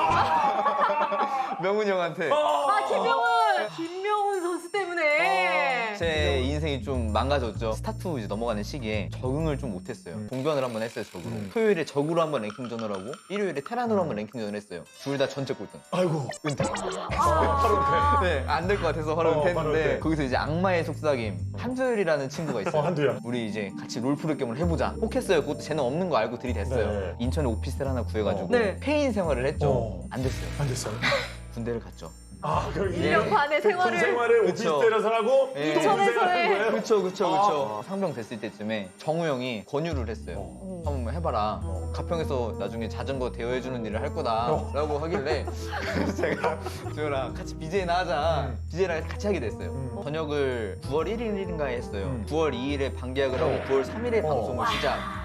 바로 했죠. 근데 10.6살이. 이 별명을 연보성 선수가 지어줬다고 들었어요? 맞아. 저라는 BJ를 보성형은 알고 있는데 철구님은 모를 때 보성형이 한 게임 하라고 한 거죠. 철구님이랑 저랑. 아 뭐 얘랑 왜 하냐고 하시니까 얘 반찬이 10개인데 시청자가 6명이야. 한 게임 해줘라 이러면서 해가지고 그때 탄생한 게 이 그래. 별명이거든요. 그 밈이 엄청났어요. 네. 커뮤니티 강타에서. 진짜 너무 모르는 감사해요. 사람이 없어, 모르는 사람이. 네, 보성형 너무 감사해요. 그래서 ASL 나가도 예선은 뚫는데 그저 그런. 네, 그저 그런 시기. 이게 한 시즌 9까지는 약간 잘 안 풀렸던 시기로 제가 기억을 하거든요. 맞아요. 네. 게임 많이 하고 나쁜 습관도 되게 많았어요. 되게 쉬려고 노력하고 딱 겹쳤죠. 결혼을 하는 시기와 네, 아기가 태어나면서 바로 결승을 올라갔어요. 결혼 네. 축복이네. 사실 이 네. 10찬 6단이 이때 이후에 이때부터. 내리막이 없어요. 만찬 없었으면 못했을 거예요. 내리막이 없어요. 결혼이 안 찾아줬으면 지금 유영진 맞아요, 없어요. 두 번째 결승. 네, 이거는 이제 완전 올라간 이유가 수입도 두세 배로 늘었고 우와. 네. 언제보다? 이때보다 지금은 두 배, 첫 두 배. 결승보다? 네. 이때보다는 한 20배? 이때보다는. 아니, 20배가 아니죠. 와. 아, 비교 안 돼. 100배. 네, 와. 노력의 아이콘. 그 노력이 사랑으로 거듭나고 사랑이 또 이제 가정으로 이어나서 현재 수입이 무려 100배. 아, 확실한 보상.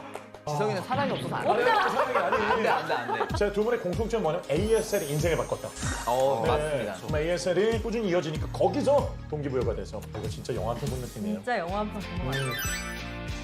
어떤 인생의 또 기로 중에 하나예요. 어떤 모습을 보여주게 될지 미래에 대해서. 모든 걸 안 쏟아부은 기분이었어요. 이번에는 우승할 수 있을 것 같아요. 자신감이 있어요. 한 10년 전부터 꿈꿔왔던 무대인데 이 기회를 꼭 잡고 싶어요. 영진이 형 준우승 한 번 더 해야 될 것 같아요. 이번에는. 첫 트로피를 걸고 펼치는 두 선수의 멋진 승부 기대하도록 하겠습니다.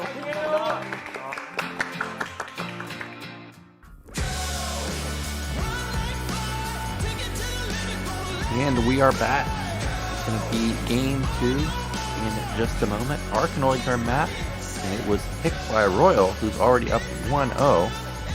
And apparently that means he's destined to win the finals, and also the snow prediction's also down the drain. So this could be the first time maybe Snow actually gets a prediction wrong. Yeah, Royal is just showing some nice game here, and there's an ABC chocolate. He's eating the ABC chocolate. I guess he needs some sugar to go into game number 2, because game number 2, the map is near Arkanoid, as you mentioned. And the map is just way too crazy. What kind of build you can get to see. I mean, you can play the macro playstyle by Royal. He just doesn't seem like he likes to play the macro playstyle. I mean, he pulls out some type of like a conceptual playstyle here since game number 1 here, and he might just pull out another one in game number 2 that no one can be expected. Well, I remember in that like pre-game interviews where both the players were talking about the series before we got into it, that there was going to be some mind games, and this could be one of those maps where it could definitely be a mind game, because we know this is a conceptual map. Rush is going to be thinking the same thing. Okay, we've got a concept map. That means Royal definitely has something planned. But, I mean, Royal can play anything. He could just play a normal game. Now, I don't know what a normal game is on Arkanoid because this map is so weird. But, in a map like Arkanoid where you can't scout, I mean, I would really love to know what Rush is thinking going into game 2. Yeah, Rush is the type of guy who likes to play the macro and classic playstyle. I mean, he showed the classic playstyle with the Rex expansion on Allegro. It did not work out well. And let's see what he's going to be pulling out in near Arkanoid.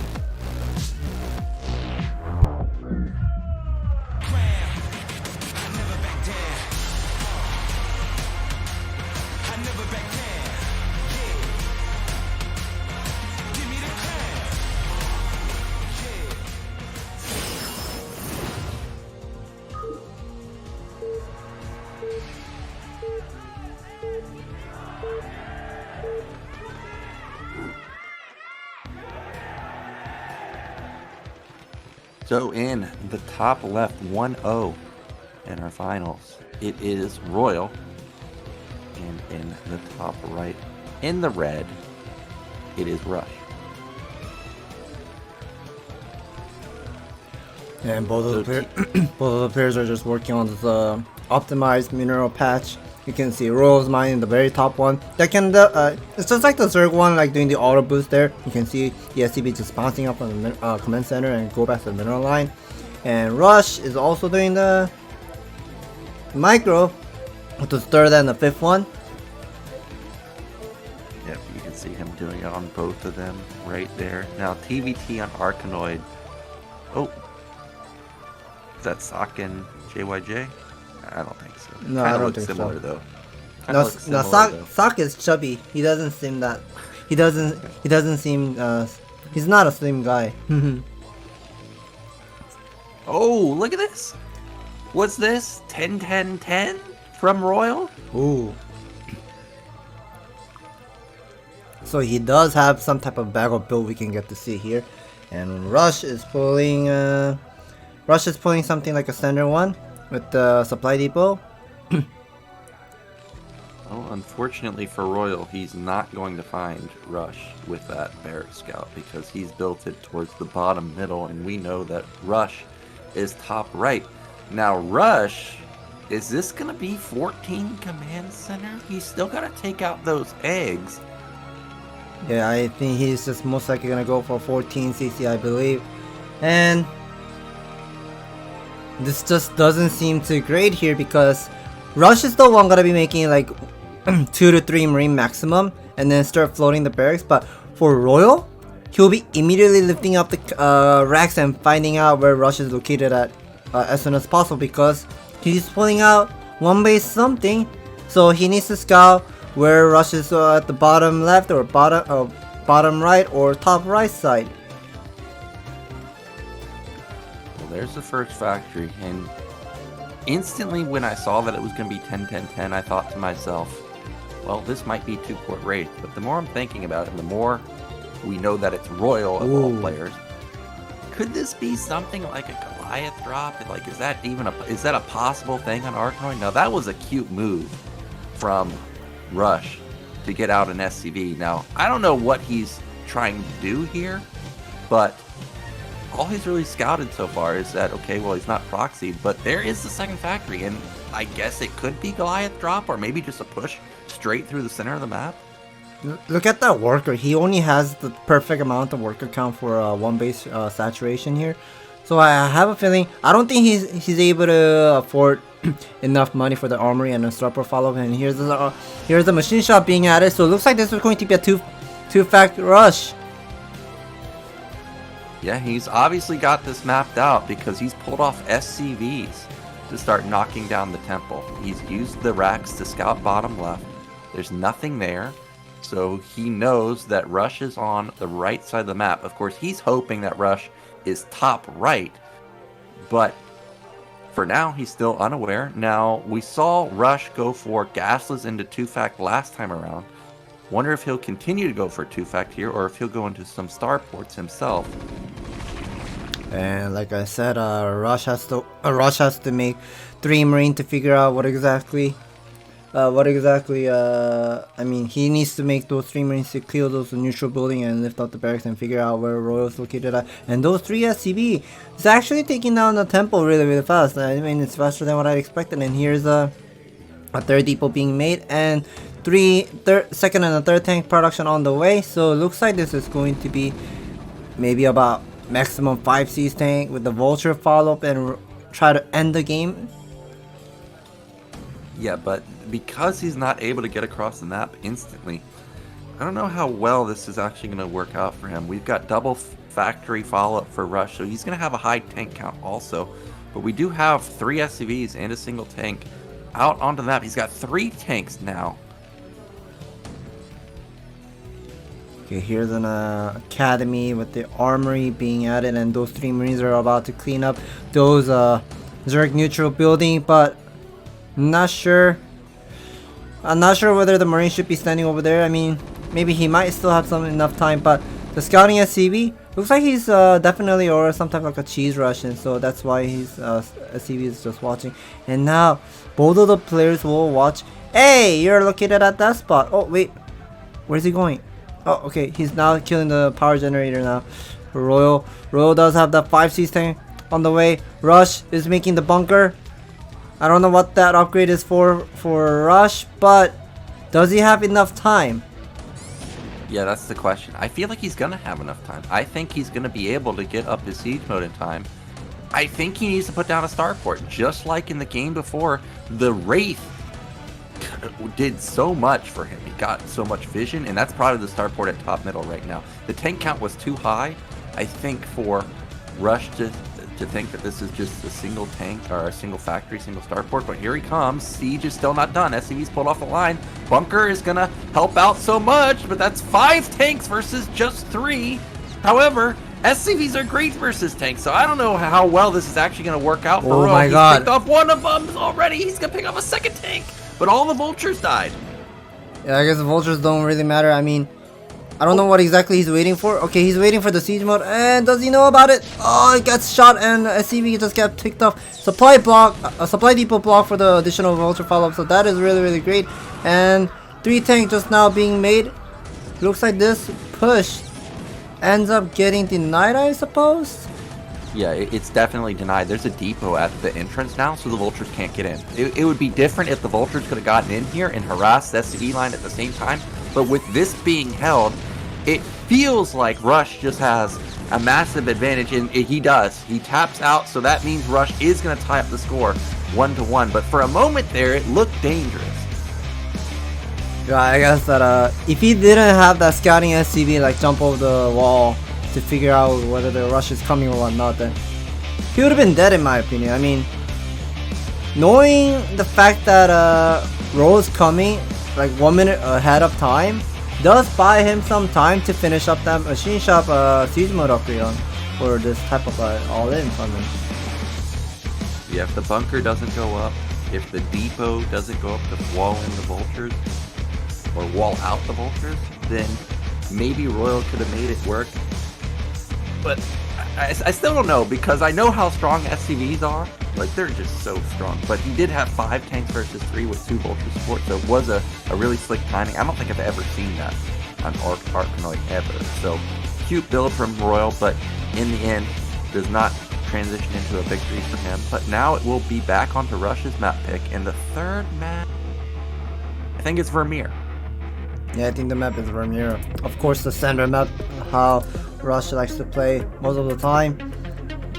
And are we gonna go into the break? Probably not. Looks like both of the players are wearing that noise cancellation here, so I guess we're just gonna immediately move into game number 3 without any break.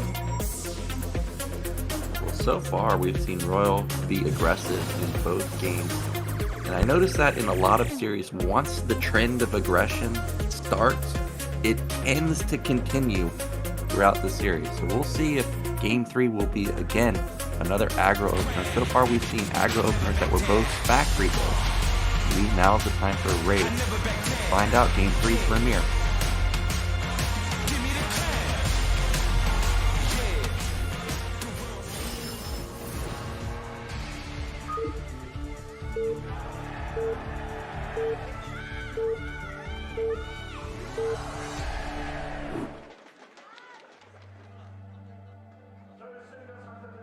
And in the top right, our white peach Terran, it is Royal, and meanwhile in the top left, it is Rush. And I gotta say, I like Rush's spawn.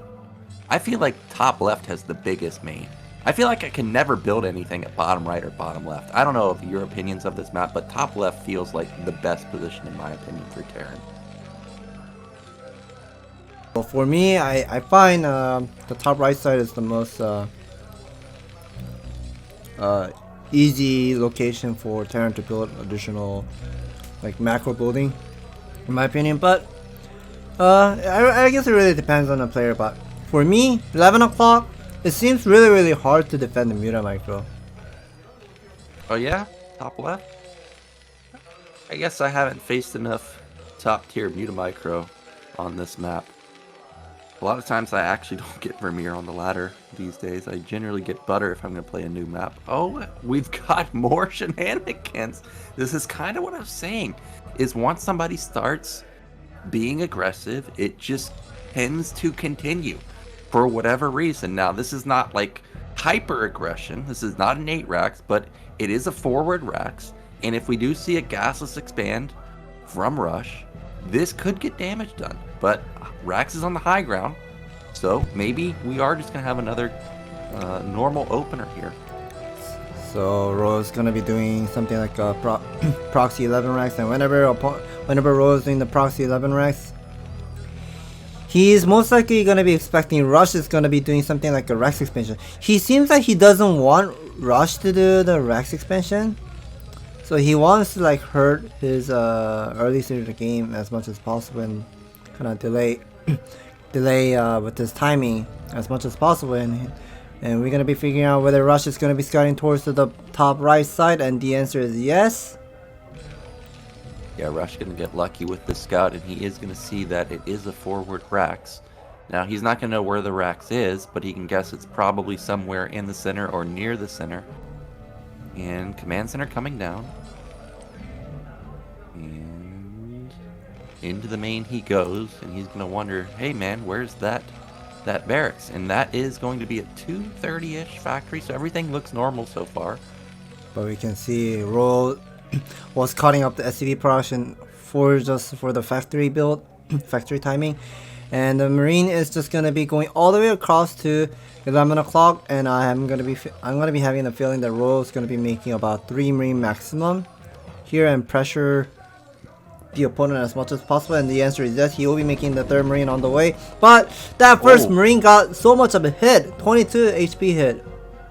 Yeah, 2 SCV hits and 2 Marine hits. So already, this initial opener pressure from Royal seems to have gotten shut down. Bunker comes out because Rush doesn't know how many Marines this actually is, so this is a smart move.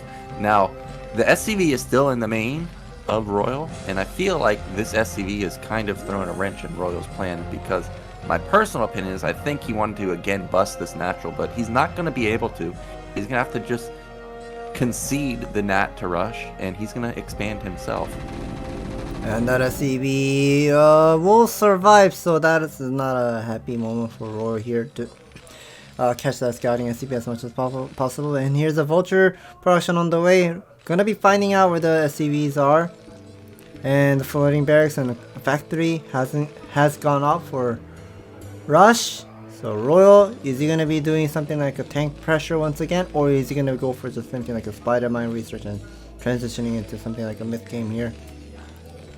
Well, this is the exact scenario that I wanted to see in this series. We've got the 12 gas versus the gasless.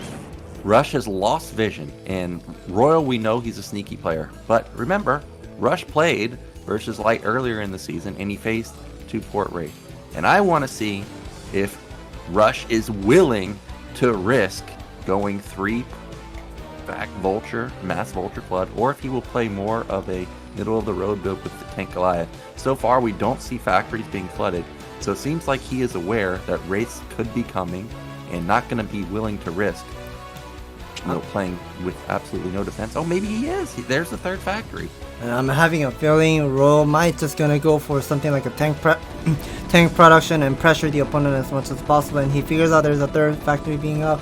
So maybe Royal, okay, he's upgrading something else. So he's also getting the 2nd refinery. So he canceled the refinery. So what is he going to be doing? Is he just going to go for something like a 3-fact follow as well, like matching up the macro building as much as possible? Well, there's the armory, so Rush is definitely aware that Wraiths could be coming. We know that they're not, and it is going to be another factory follow-up, just like you said. Now, Vermeer has unbuildable terrain right outside of your natural, so it's not like Royal can put a bunker there and, be fine. Like, he's going to have just open Marines here. However, he's got 2 tanks already. He's got a Vulture here already. The Rax is going to spot, and there's actually not that much for Rush, I guess. Yeah, looks like those 2 tanks are just going to be buying some time. And siege mode is also done, so Whoa. I really like about Royal's decision making here, because Rush was going for a 3-fact Vulture, but Royal counters it with 2 tanks with the mass Vulture follow from the next combo. So this pressure, Rush needs to make the counter siege tank to... Yeah, he also needs another tank to counter against this Royal's siege tank.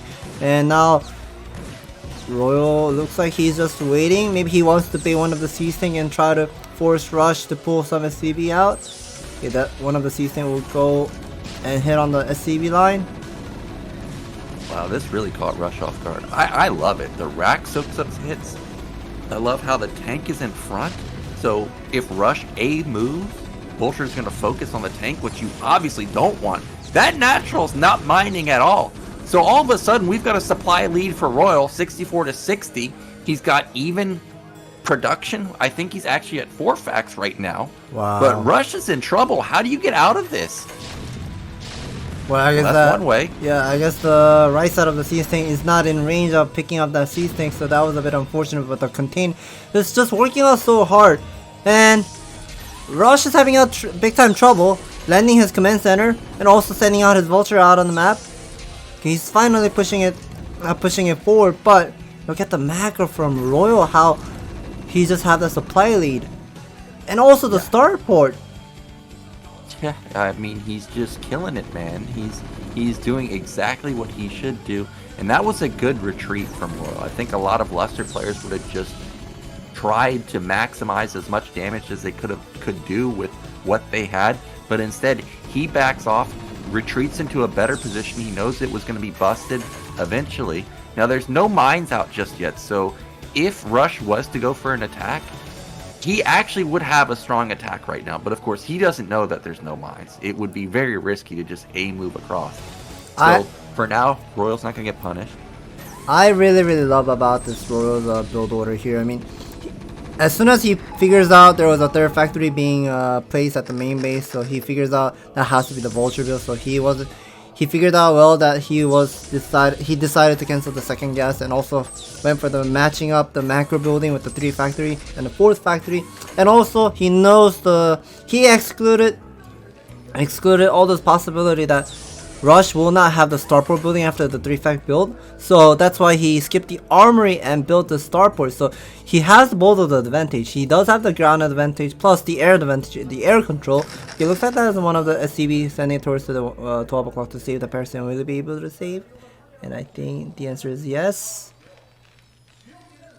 Yet somehow Rush has enough money to squeeze out a third command center before Royal. We've got mines being triggered by the Marines, and this was an overstep from Rush. He's gonna probably lose every single vulture here. That is not a good trade. I mean, the supply went down to 20 for Rush, and that's a huge lead for Royal here.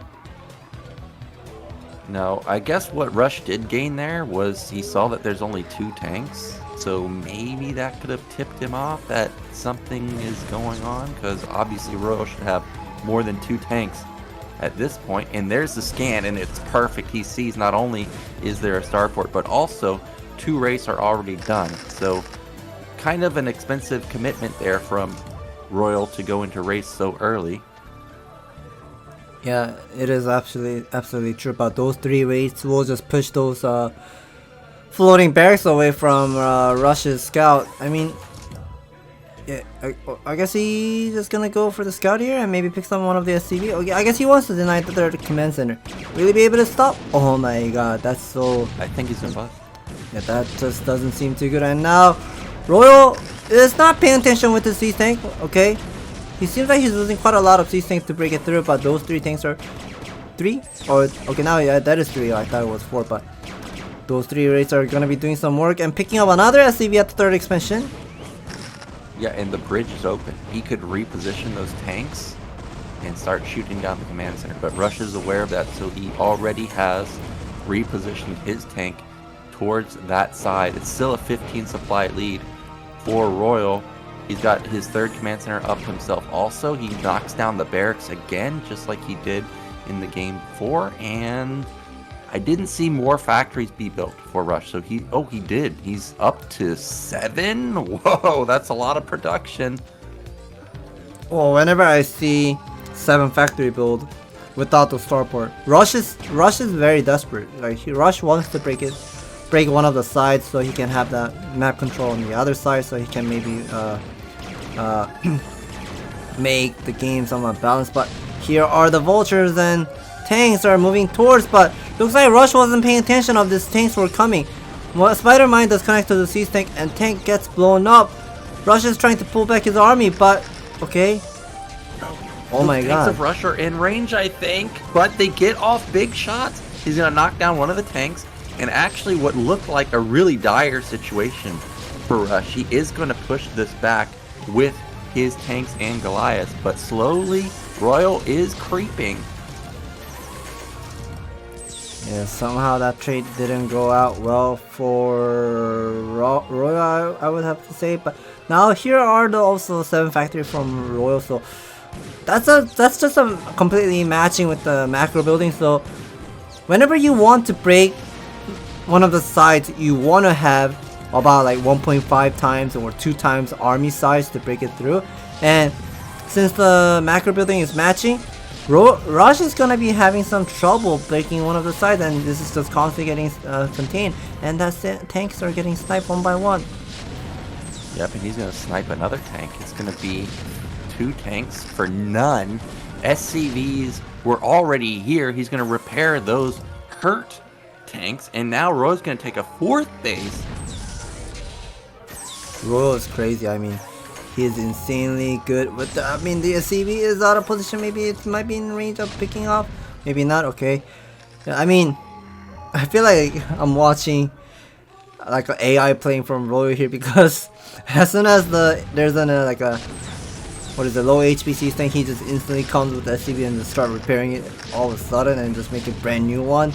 And whenever you're repairing the Siege tank, it's actually worth it, because you don't have to spend another 100 Vespin gas to make another Siege tank. But there's another 4 Vulture drop, and that's just a massacre. A lot of SCVs are dying.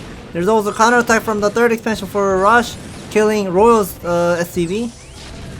Yeah, he's just everywhere, and Rush doesn't even realize he's so caught up with defending his 3rd base that he's lost every single SCV in his main. My. Like, look at this, not even the rally point is trying to save this base. He got like 20 SCV kills. Rush still has no idea. Okay, just now he realizes, like, oh man, I just lost everything in my main. Now the Vulture's going to the National, and there's no defense there either. Oh my god. This guy's crazy. I mean, a lot of people were saying, Royal, who the heck is this guy? He's not a good player, but this guy is incredibly amazing with the mind game and showing the macro playstyle. I mean, of course, Rush is also a great player here too, but Rush had the build order advantage, but he's losing it. Yeah, gasless. Okay, here we go. Are we going to finally have the bus? Rush scans it though, so this could finally be a trade in his favor. There doesn't seem to be many powerful units in this attack from Royal, but can he land any of the spider mines? The answer for now is no. Tanks are desperately trying to knock them down. Wow. Oh my gosh, and those tanks do get the connections that Royal was looking for. And look at the supply, it's 140 to 80. Yeah, it just seems so hard. I mean, Rush cannot even get the third comp station at the 3rd expansion here, and there's another double starport being made at the 3rd expansion. So there's another counter race. So he's just pretty much switching his transition, whatever he wants to do. Okay, I will be showing like a mass Vulture tank, and then show maybe a couple raids. Okay, defend my couple raids, and then as soon as those raids died, like he's just doing the mass transition of a mass wraith here. And their expansion is so vulnerable here. Will he be able to defend? There's no way. Yep, I was waiting for the D-Matrix, and it goes off, and that means that tank's not going to die. There it is, GG. So now Royal puts a 2nd point on the board for him. And again, it's on another map that Rush chose. And 4th map is going to be Odyssey, another weird one.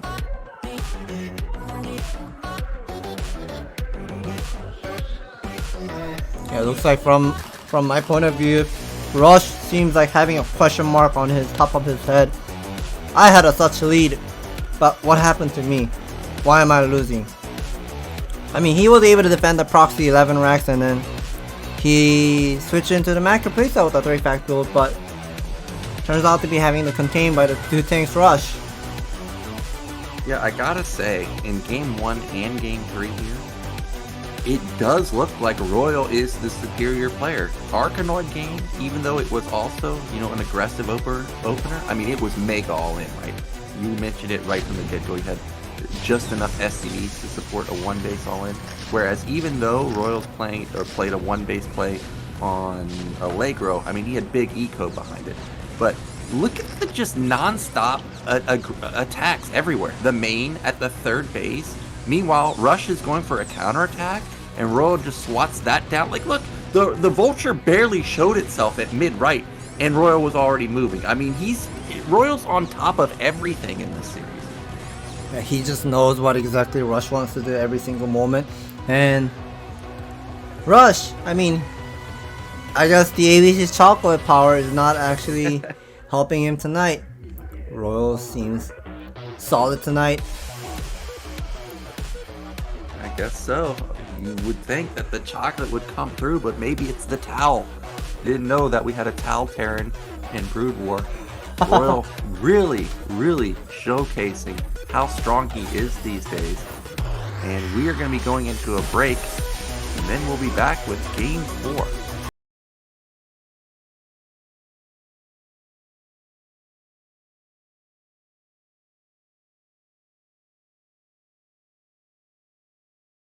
oh, we're not. We're going into the hot 6. You know, one of my friends that I met in Korea, they said they went and bought a hot 6 the other day. I asked them, like, which one did you get? She said, I got the white, the king one. I'm like, okay, because that's the one I got also when I was in Korea. I recognize that guy. That guy was there earlier in the season. Yeah, that guy was the who was drinking the hot 6 really, really fast. I mean, he finished in like a 2 seconds or so. Audience are here. Like I said, we're hearing all those epic background music. Opening up the can, kissing on the can. They're ready to drink once the signal is given.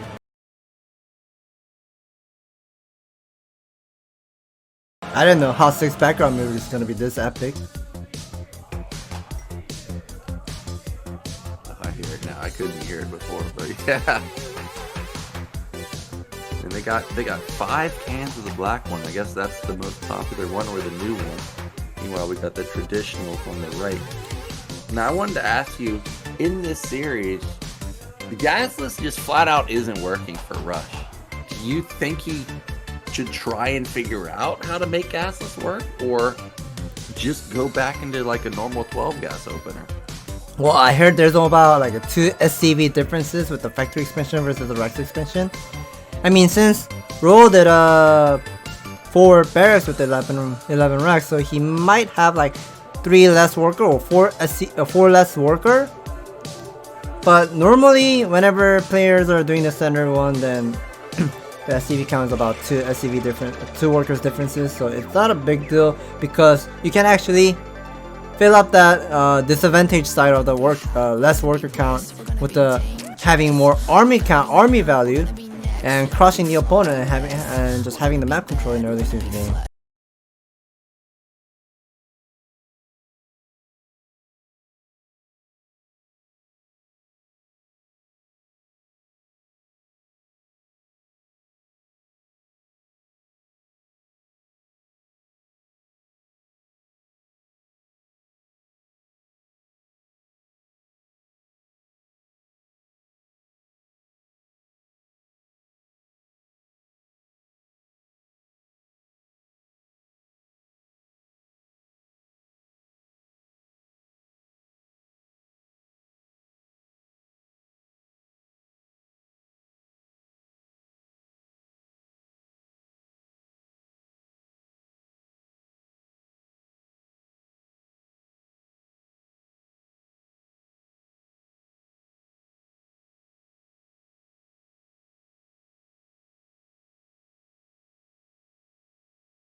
back, and Odyssey is up next. 2-1 lead for Royal right now. Looks like a lot of the StarCraft pros doing autographs right now. You can see Hero doing autographs. And this is another map pick for Royal. 나의 레벨은 다르다 어나더 레벨 하식스와 함께하는 ASL And this is 시즌 ASL 14 Season14 Finals. 김지성 선수와 We 윤영진 still have 선수의 경기 함께하고 a couple more games to 세 go, 번째 and 세트까지 of course the ASL 진행되는데요. sponsored by 현재까지 Hahn. 두 선수의 상황은 We have 2대1로 watched 김지성 all the 선수가 3 games so 앞서 far. 나가고 있습니다. Allegro, 현재 Nyoken, 정말 많은 and 분들이 Vermeer. 찾아와 주셨는데요. Royal 그중에서 showed 김지성 some, 선수와 showed 유영진 some, 선수를 응원하기 위해 현장을 conceptual 찾아주신 build in 분들과 game number 1 and 이야기 game number 2. 나눠보겠습니다. 먼저 One game it worked out well. Game number 2 it has some nice shot to win, but did not work out well. 유영진 선수를 응원하기 위해 game number 3. 함께하도록 하겠습니다. Rex expansion for Rush, but he 자, 김지성 managed 선수가 to have 앞서가고 that 있습니다. nice defense from the early stage 현재까지 game, 김지성 but 선수가 had to 보시기에 had some, 김지성 선수의 컨디션 falling 몇 behind in 퍼센트 the mid 정도 game 올라와 here. 있는 것 It looks like we're gonna go for an 궁금한데요. interview. 지금 우승할 만큼의 컨디션 Well, I guess 나온 것 같아요. guest with talking 그래도 about the game. 시즌 1 우승자 So 아니겠습니까? that is Shuttle 먼저 and 해본 입장에서 봤을 때 Lending. Lending from 했어요. one of the FPS game. It's called Sudden Attack in Korea. He was a national pro that time, and he's also in one of the teams for Bosford. So I guess they're trying to have some interview for the CSW, CW for Shuttle, and Lending for Bosford. 말씀하셨던 것처럼 Talking about Shuttle, 경험자 입장에서 asking to Shuttle 어떤 말씀을 how 해주셨는지도 well 궁금해요. Rose playing 저는 안 tonight. 그래도 물어보더라고요. 저는 그랬어요. 상대가 조기석이라서 우승했다. 그래서 뭐 딱히 조언은 못 해줬고 오늘 그냥 편안하게 늘 하던 대로 했으면 좋겠어요. 예. 자 이제 So I 정말 guess, 반환점을 돌게 될 네 번째 세트를 Shuttle wanted to give some 있는데요. advice to Royal since he won the ASL Season 1, but Royal was making fun of Shuttle because Shuttle won the ASL because 우승하기 the final 전까지는 stage was Shuttle versus Sharp, and Sharp was not a strong player in his point of view. 내고 나서 So Shuttle kind of agrees with it. So he kind of had some 정말 좀 선배다운 has some 모습을 feeling that he kind of 보여주셨습니다. didn't want to give some advice 자, for 김윤정 Royal. 선수가 또 이렇게 김지성 선수를 응원해 주셨는데 이번에는 유영진 선수를 And we 응원하기 also 위해 like to hear more of 랜딩님과 Rush's 이야기 나눠보겠습니다. point of view, Rush's fans' point of view. 자, and 일단 Rush's 유영진 teammate, 선수가 Lending. 약간의 긴장을 이겨내지 못하고 So, 지금 throughout those 1대2로 three 약간의 games, 세트를 내어주고 Rush 있는 seems like 상황입니다. 랜딩님 He 경기 cannot 어떻게 shake off his 지켜보고 nervous to play well from game number 1 to 3. 네, 원래 뭐든지 이제 고난을 And what do you think of 겪고 좀 today's 약간 And Lending is 들어오는 saying 스타일이기 때문에 저희는 뭐 Rush. 걱정 안 하고 있습니다. 사실 유영진 He 선수가 played all those 이번 시즌 ASL 결승전에서 Season 14 games. He 올라오기도 did not have 했고, any easy game at all. 그렇지만 또 He always had a tough time, 입장에서는 but 사실 he'll 좀 eventually make it 불안한 through. 마음도 So 있을 he's 수도 있을 still 것 trusting on 같아요. Rush's fate. 불안하진 않고 그냥 평소 그대로 했으면 좋겠어요. 저희 So 스타일은. Lending is saying that he kind of wants Rush to 당연하다고 play 생각하거든요, 우승하는 거. just 그렇기 like 때문에 as usual. 좀 Don't have much of 편안하게 pressure. 그냥 Try to 그런 relax for 마음뿐입니다. yourself. Clear up your thoughts. 유영진 선수의 상태에 대해서 좀 어떻게 지켜보고 있는 입장인가요? How are you watching 영진이 watching Rush's game 보다 today, and 지성 how 선수가 what kind of mindset does he 진짜 have? 약간 그 초반에만 공격을 하더라고요. 전략을 So 제가 Lending is 날카롭게 saying 했는데 Royal has been 그건 막으면 좀 showing 무난하게 이기지 않을까, some 이런 aggressive 얘기를 build 했어요. opening in the early stage of the game. So he he thinks if Rush 있는 가능성 있나요? able to counter against 좋습니다. Royal's early stage of the game, 유영진 then 선수가 지금 살짝은 긴장한 Rush 것 will have the 같은데 lead in the mid and 밀릴 late 수 game 있도록 potential. 정말 in 큰 his point of 소리로 view. 유영진 선수를 응원하는 한마디를 좀 남겨주시죠. 영진아, 우리가 보고 있다. And any last word? Any last word? Shout out 이 to 에너지가 유영진 Rush, 선수에게 and he 전해졌을 says, 것 같습니다. all our Bosford teammates are here and watching you. 지켜봐주시죠. Please show us some great games. 자, 이렇게 김윤중 선수 그리고 랜딩님과 함께 이야기 나눠봤습니다. 이제 두 선수는 So that was the interview with the guest from CW CW for Shuttle and Bosford for Lending. 트로피를 And 들어 올리며 주인공으로 we'll 거듭날 figure 수 out 있을지 who's gonna be grabbing that trophy today, and we'll be moving into game number 4. The map is going to be played on Odyssey. Well, I do agree if Rush can get to mid or late game in a decent spot, he's got a good shot versus Royal, but so far, early game has just been complete domination from Royal. And that is Terror, the Korean Terror, the crazy guy on Africa platform. He's he has the most fan on Africa platform, so he's pretty a big guy, big streamer, and he's the chairman of CWU, and Royal is in CWU team. So Royal has to be showing some great games and give us some nice game to his team, the chairman, Terror, and Rush. Also, he needs to fight back. Boss4 team, the chairman, Kamst is also watching. He's also a big streamer. He also runs his YouTube channel as well too. So both of the players has to be showing great performance to their own chairman. Yeah, I'm sure either Kamst or Terror, their channel is gonna have a mega stream whenever their university member wins. Right now, Royal, in my opinion, looks like he's the go-to guy in this series. But Rush, he's definitely got the potential, but he's gotta shut down the early game from Royal. Every single game, Royal's been in the lead in the early game.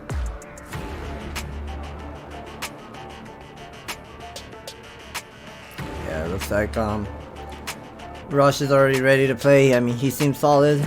He seems ready to play, but I'm not sure about Royal yet. I don't remember Royal was wearing the headset yet, but yeah, Rush is just pretty much anticipating for the next game and who is going to be holding the ASL champ.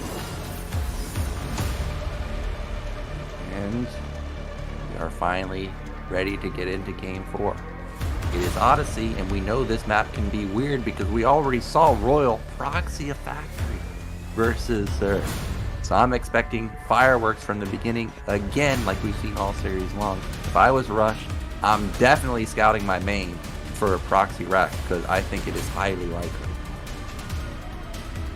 Yeah, Royal might have some dry eye issues, so he's gonna be doing dropping some eye drop on his eyes and cleaning up some water with his tissue, and he's putting his glasses on. Now he's ready. And Rush looks like he's ready too. We're just waiting for the game to start so we can finally get into either a tied 2-2 score or Royal be one game away. If he wins here, he'll be up 3-1. He'll be so close. That would be impressive if he was to win 4-1 or something along those lines. But remember, he I think won 4-0 in ASTL. All killing. So here we go, game 4. It's Odyssey between Rush and Royal.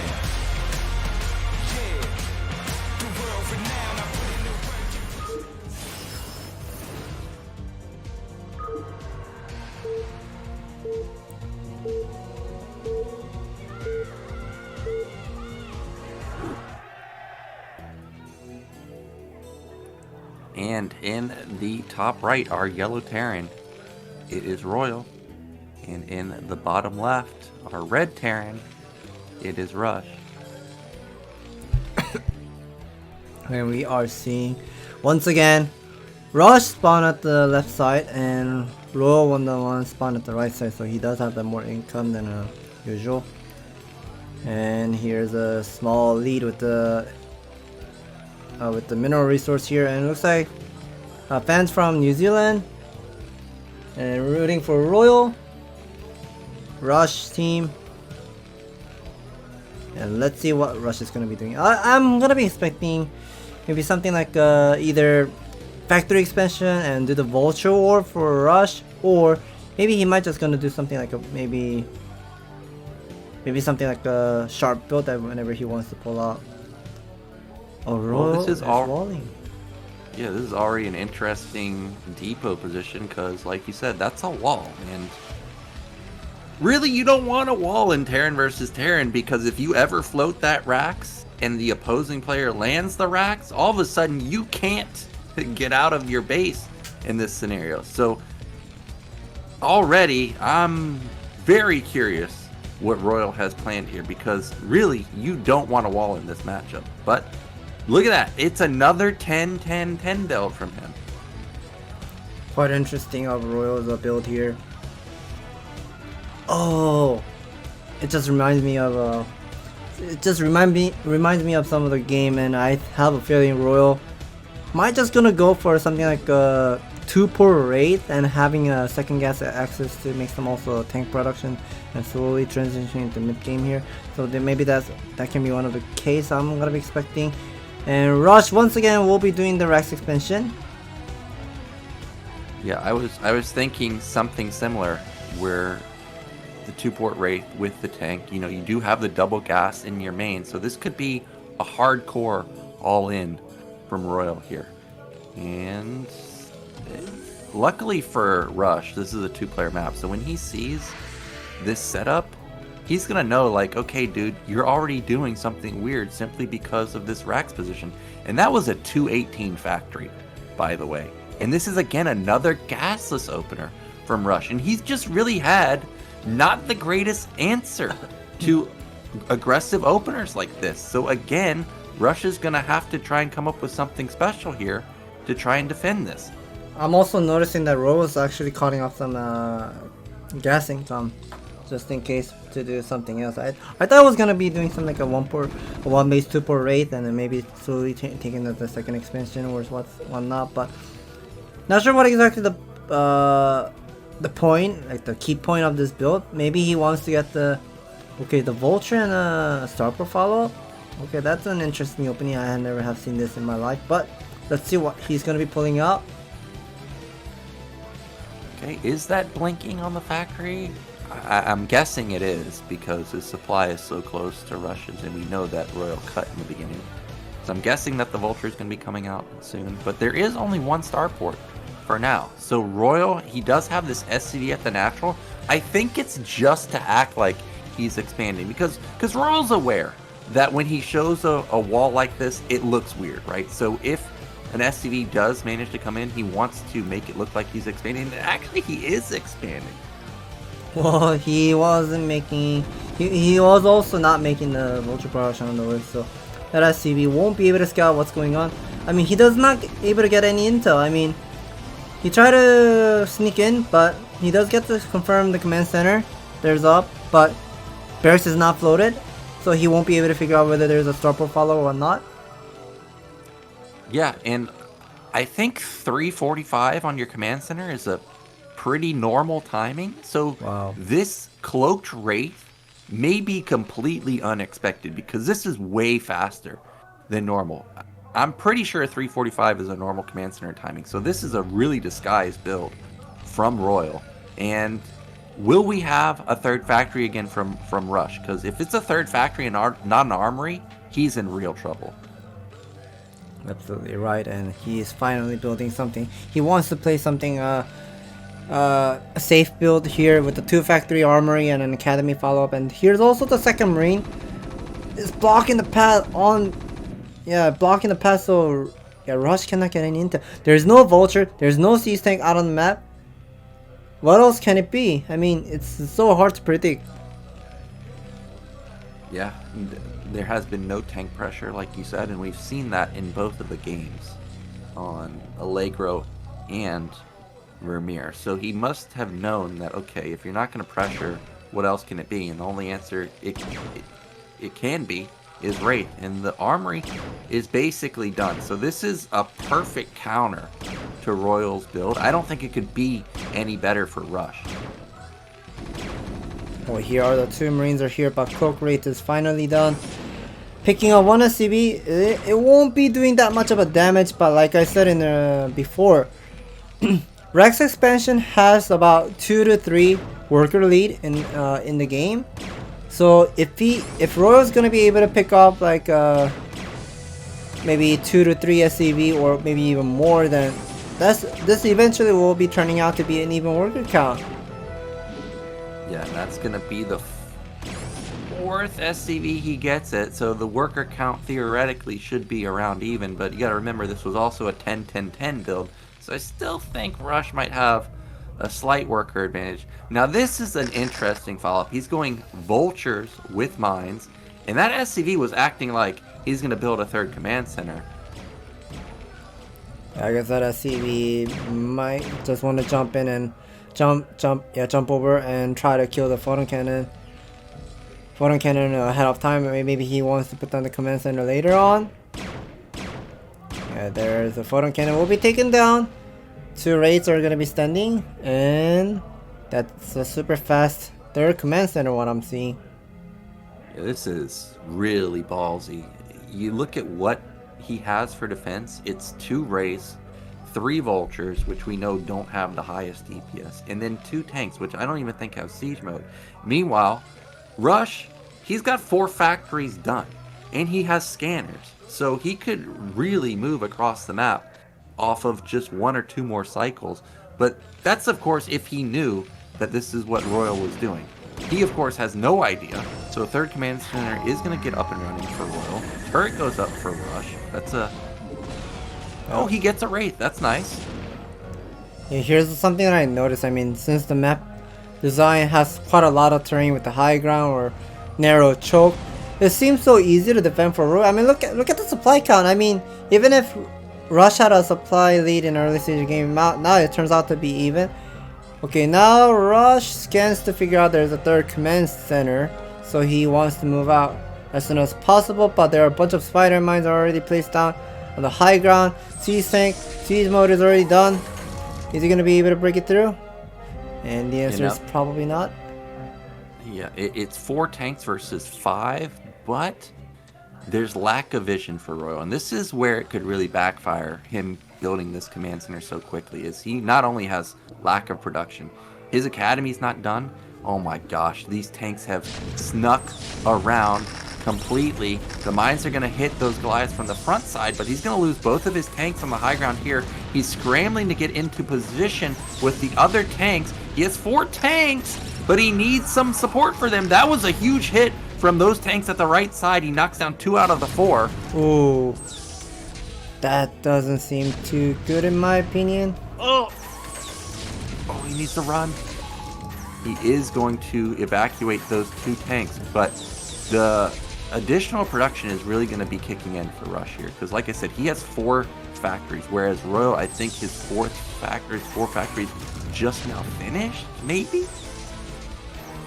Yeah, I guess losing that 2 raids by the Goliath was not a great moment for Royal. I mean, Royal had such a huge lead with the 3 base, and also macro was about to be kicking in, but now this terrain is taken by Rush, so that 3rd expansion is going to be somewhat vulnerable later on, but now Rush needs to be pumping lots of army to somehow crush it later on before the tank line becomes more solid.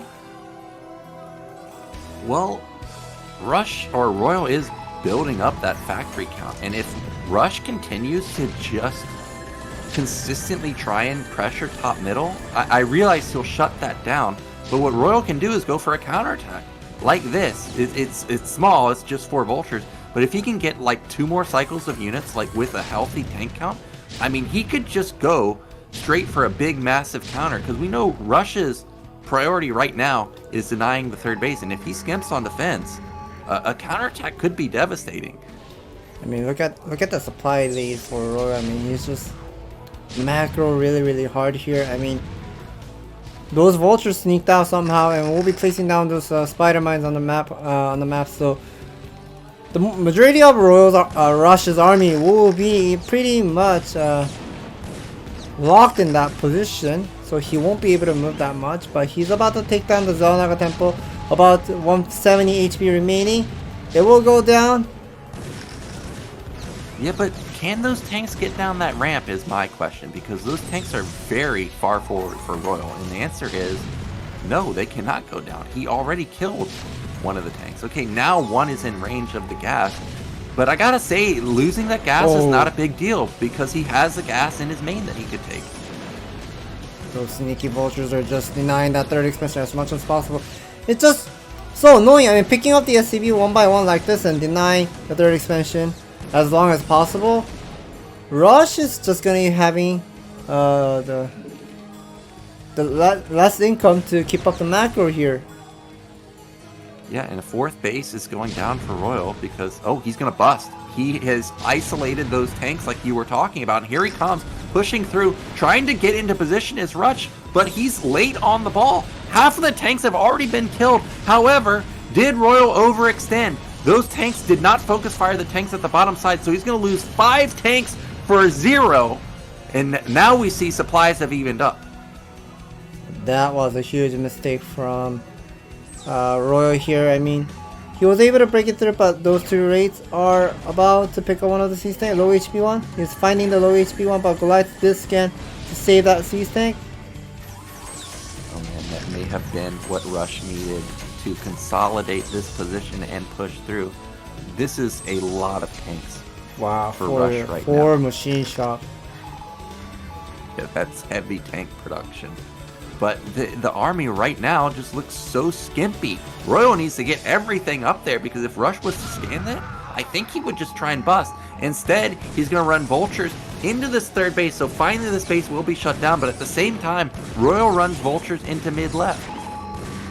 And those vultures are just going to be constantly going for the trade here.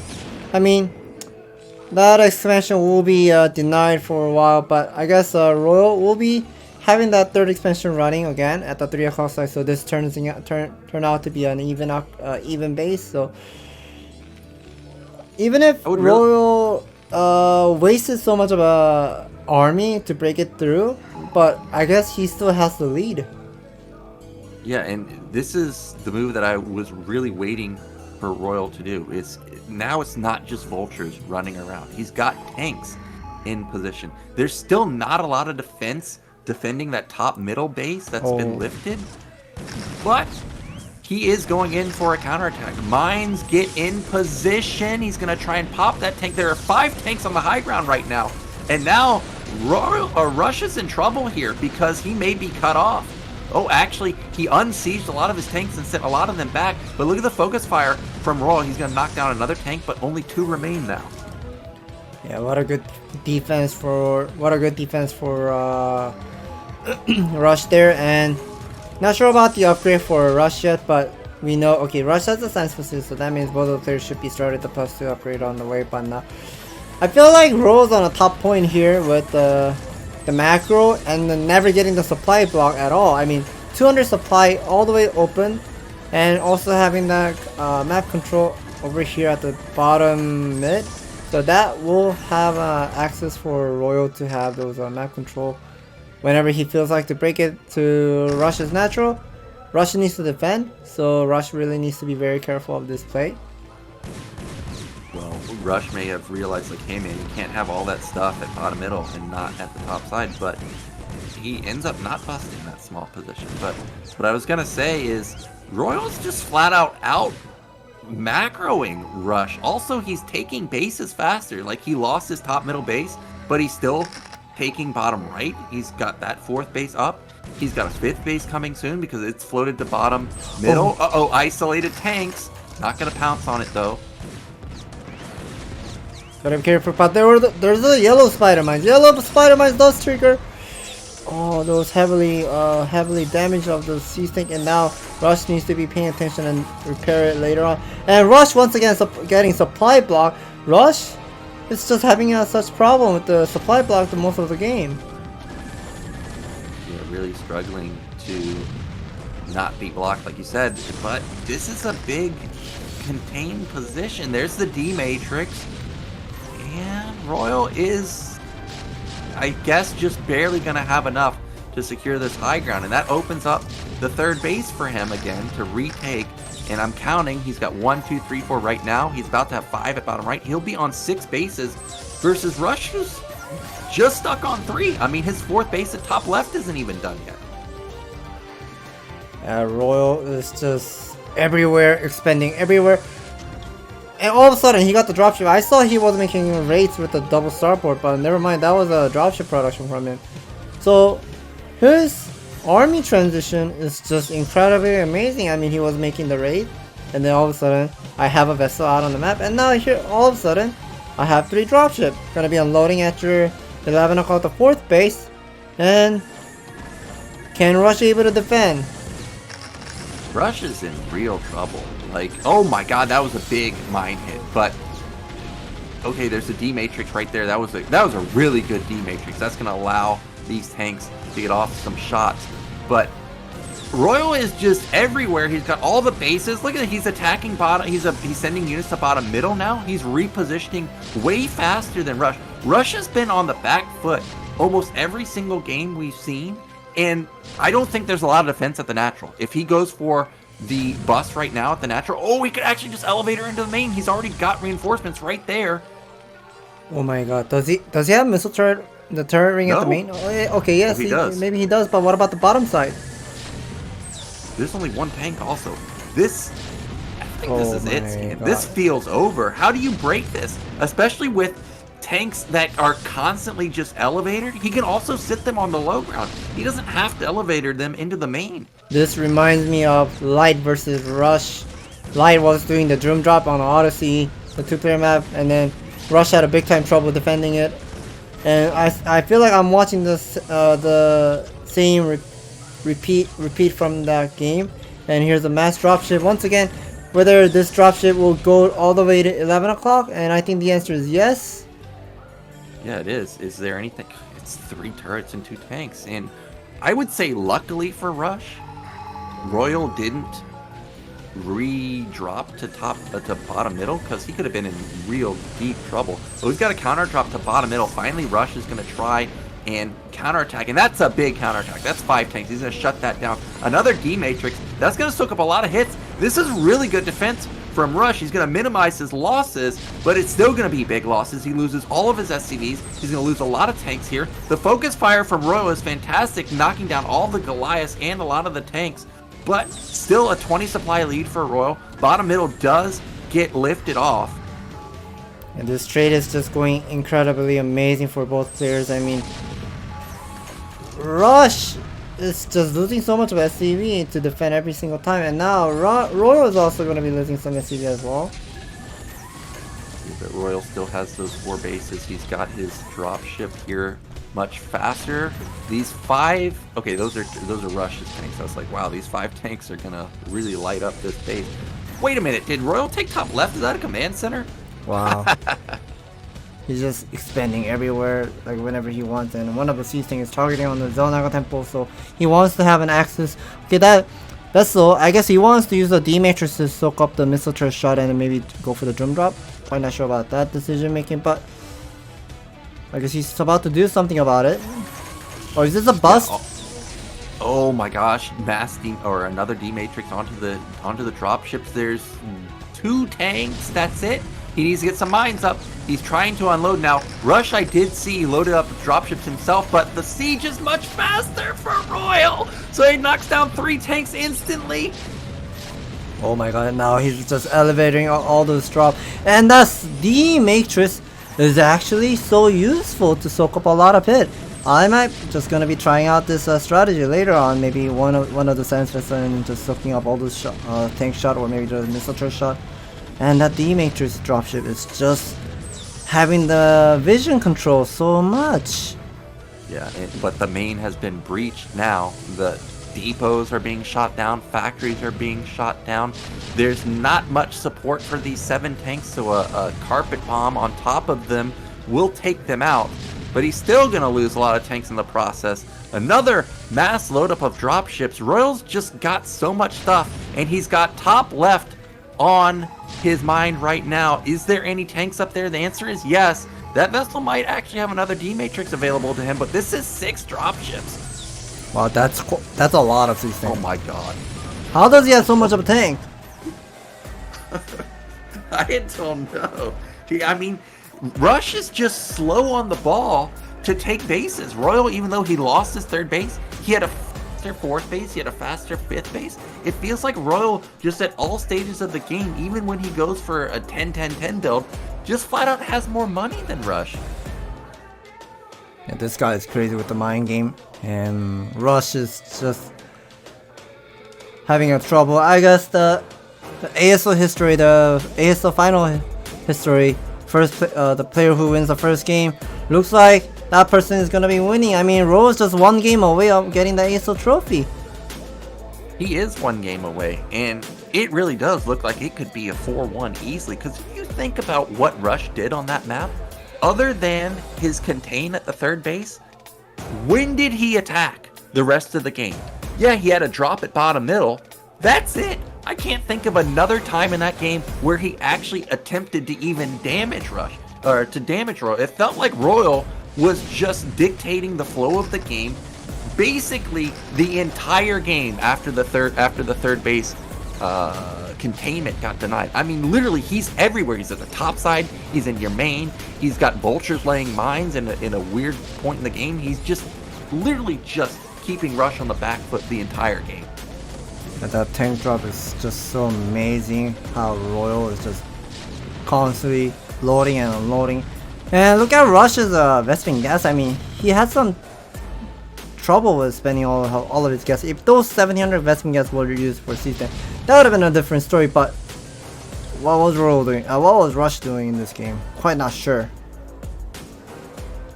I don't know, but Rush has got to get it together because now he can't lose anymore. He can't give away another win because he's already down three games. He can't afford to lose another one. Luckily for him, it's going to be his map pick, which I think is Sylphid, and it is. So we'll be going into a break, and we're going to find out whether or not Royal can close it out 4-1.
right, we are back, and we've got Royal on match point. He looks like the better player, in my opinion. Rush, he has good contains, he has good movement in the early stages, but once there seems to be multitasking happening, he's slow to take bases, he's not able to keep up. Royal's one step ahead, even though Rush has dropships himself. It seems like Royal has like 5 or 6 by the time Rush has even 2 or 3. Rush has got to get it together in game 5 because, like I said, this is match point for Royal. If he wins here, he will be the champion. So far, the Gasus opener not working out for Rush at all. I really do think he needs to consider switching it up.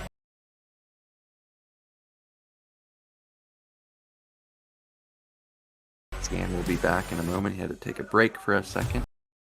But Sylphid, one of the most standard maps of all time, 3-player map, one of the most beloved maps of all time too. Something unusual that I'm also seeing from Rush is known to be an aggressive player, but he has not been aggressive at all in any of the games. We haven't seen the patented 8 racks from Rush. We haven't seen the forward rack from Rush. Maybe that could be one way that he could swing the series in his favor if he starts being the aggressive one, because right now, Royal just dictates the flow every single game.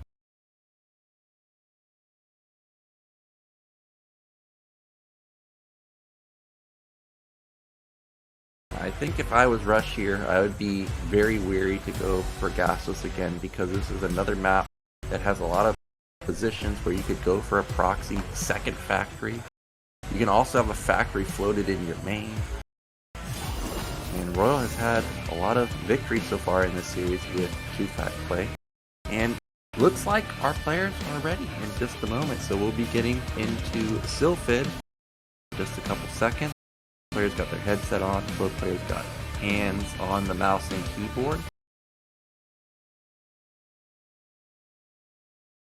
It looks like Rush's facial expression. It feels like Rush really needs to play in a comfortable mindset. I mean, of course he does have some pressure of this best of 7 series, like losing right now 3-1. If he wants to catch up, he needs to clear up some of his thoughts.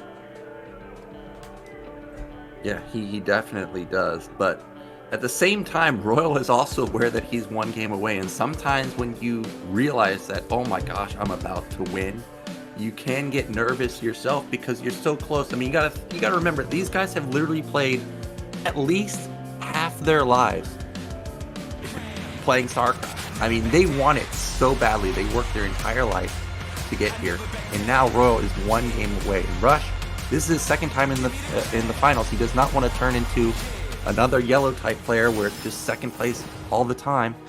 He needs to get it together though, because he is 1 game away from being eliminated.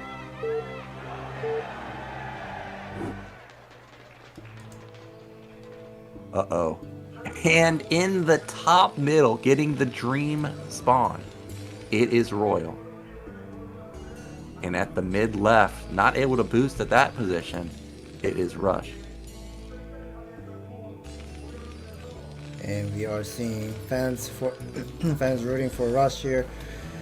And since Rush has been showing all the direction mission and did not work out well, except for game number 2 on Near Arkanoid, I guess all those mind game how you wanted to play. Every single game, how Rush was doing, just did not work out. So maybe this time Rush will be doing the factory expansion, and I have a feeling this time Royal will be doing the reverse way. I'll go for the Rex expansion and show you how it has to be played out. Yeah, I was also thinking the same thing, that now's the time for Royal to be the one to put down that expansion himself. And I was hoping we would see an aggressive opener from Rush, because he needs to try and get momentum in his favor, try and dictate the flow on his side. But he's just, there's no forward racks. There's nothing unusual going on for him. I feel like this is just be a normal opener again. Meanwhile, Royal, okay, he is going to build a barracks, so everything so far looks like we're going to have 12 gas from both sides. And look at that barracks placement. Guess what is coming? This is going to be a Rex expansion from Royal. And Rush is the one going to go for 12 refinery with the standard. And yes, there's no gas from Royal. So this time is reversed. I think Royal wants to show how the Rex expansion has to be played out against factory expansion. Maybe he wants to give a lesson to Rush. And here's the 14 scout from Royal now. That would be the ultimate, not disrespect, but the nail in the coffin. Is it's like, dude, I just slammed your gasless expansion build, what, 2 or 3 times?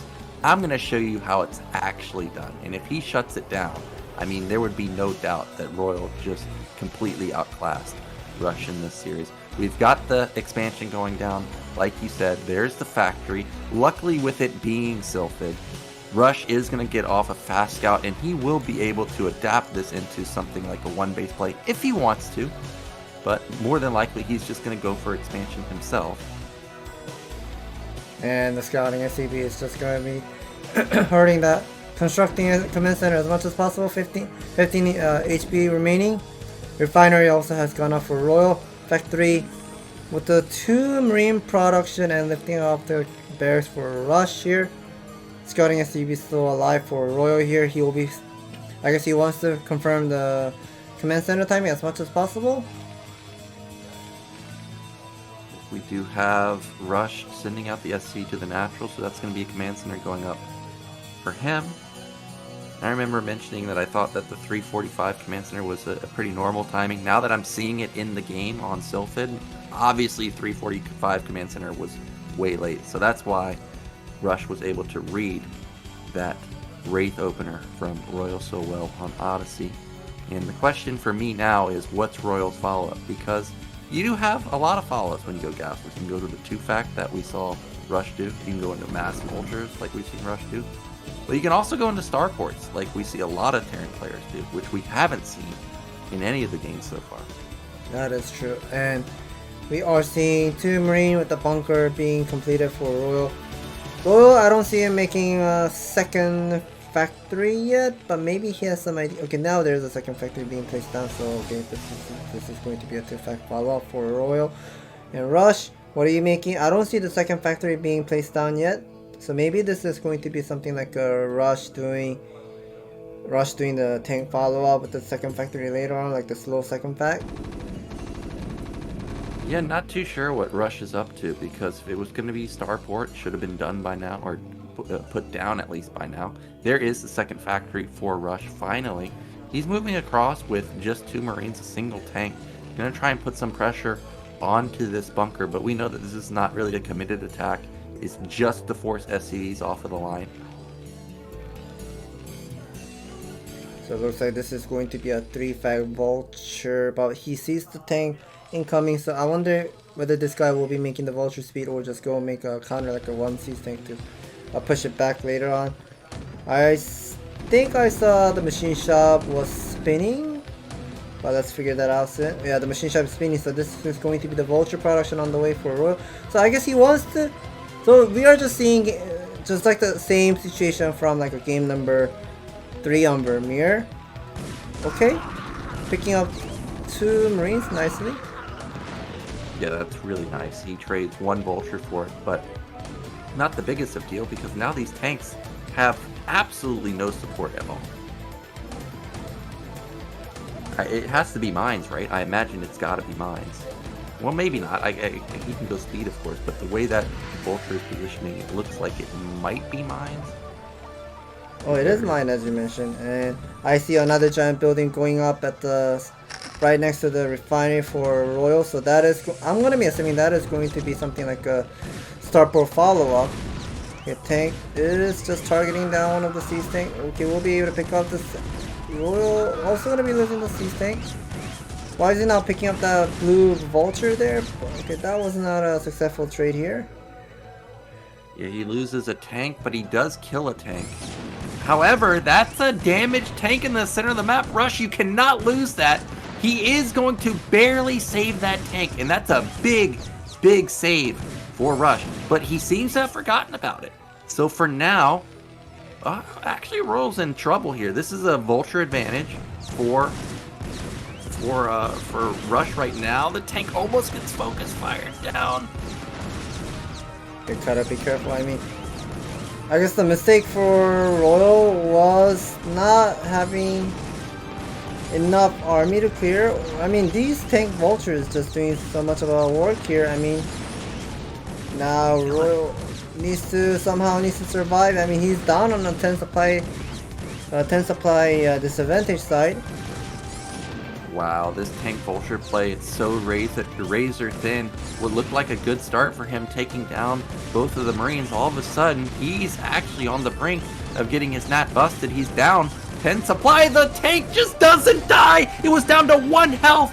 Finally gets knocked down. But what an immortal tank. And that tank in the center of the map is still there. Imagine if Rush knew about that tank. That'd be so much DPS.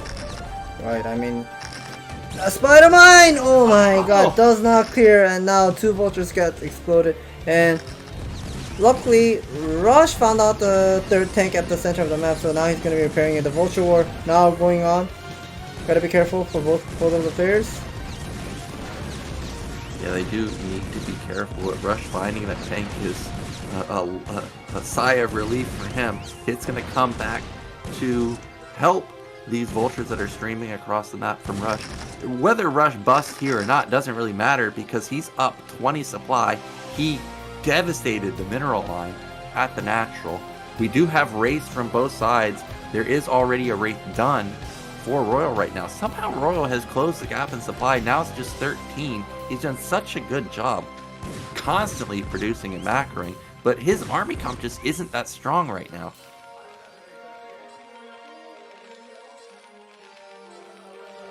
Wraith coming in confirms there is Wraith on the menu for Rush, and that is going to force Royal to retreat right now. He needs to get out of his base. Vultures are laying mines everywhere, but he's just not able to. I don't even think he has a scanner. That's a good connection though. Knocks down that tank.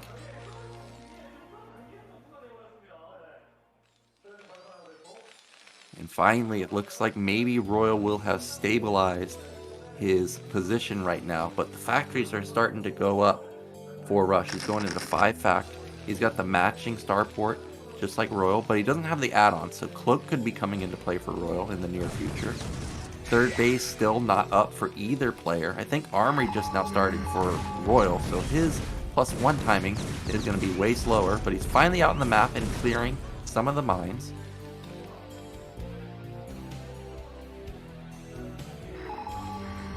So for the first time in the series, I think Rush is going to be the one to get a 3rd base faster. More mines going down. Royal does still need to be careful. There's a lot of mines in the center of the map. He is going to take the mineral only at mid-right, and then maybe mid-right as his 4th base, which has the gas. And Rush, he's looking like he's going to take that high ground 3rd base, but hasn't actually built the command center just yet. And actually, in fact, it's Royal again with the faster command center.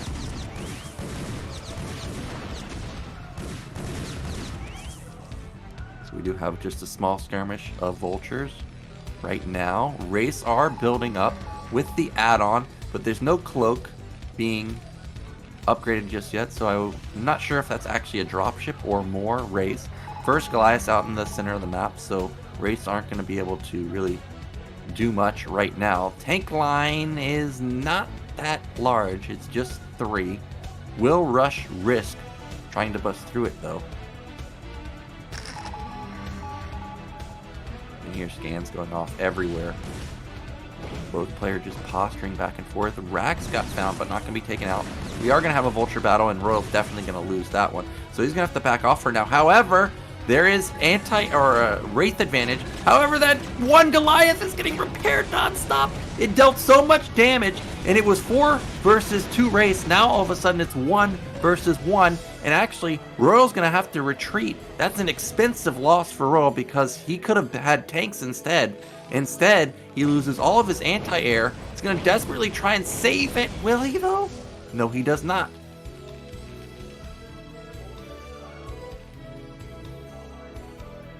Third base is up for Royal. but he is lacking on the factory count because he spent all that gas onto those Wraiths. So it's still, I think, 5 or 6 fact for Rush versus just 3. Royal does need to get his macro up and running quickly, otherwise Rush will overrun him.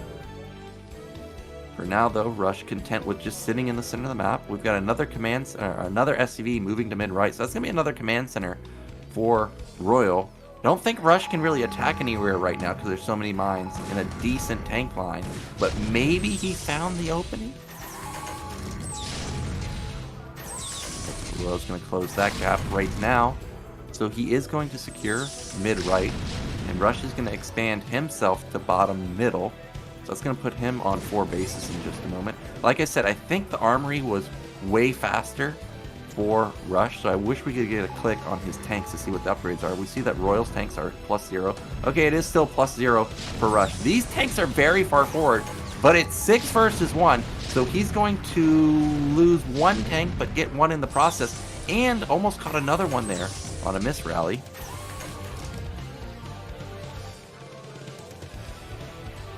It's actually 7 factories, and we do have double armory spinning, so +1 must have finished for Rush just a moment ago, instantly getting into his +2. We saw a Wraith pop out, so he's going for a Wraith switch himself, and for one of the few times in this entire series we see Rush with a supply advantage, but it's just slight. It's still only 10.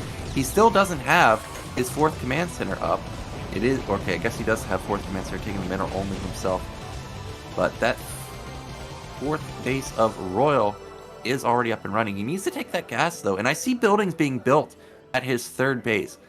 They look pretty big too, so this could be starports going down there. Does he have the gas to support that though?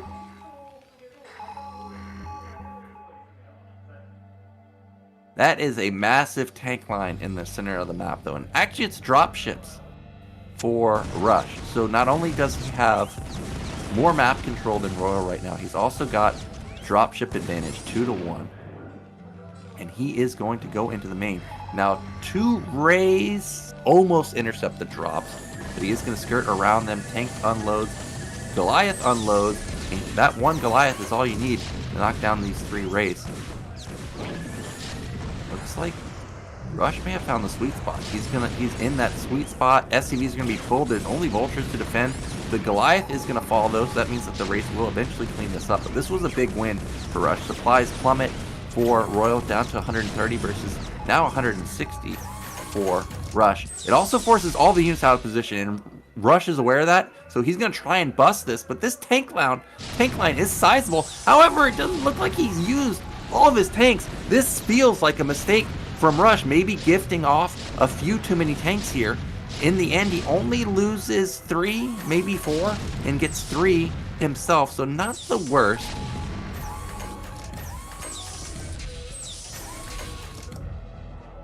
I would still like to know what are those buildings at the mineral only. Maybe they're not big enough for starports, maybe they're actually depots.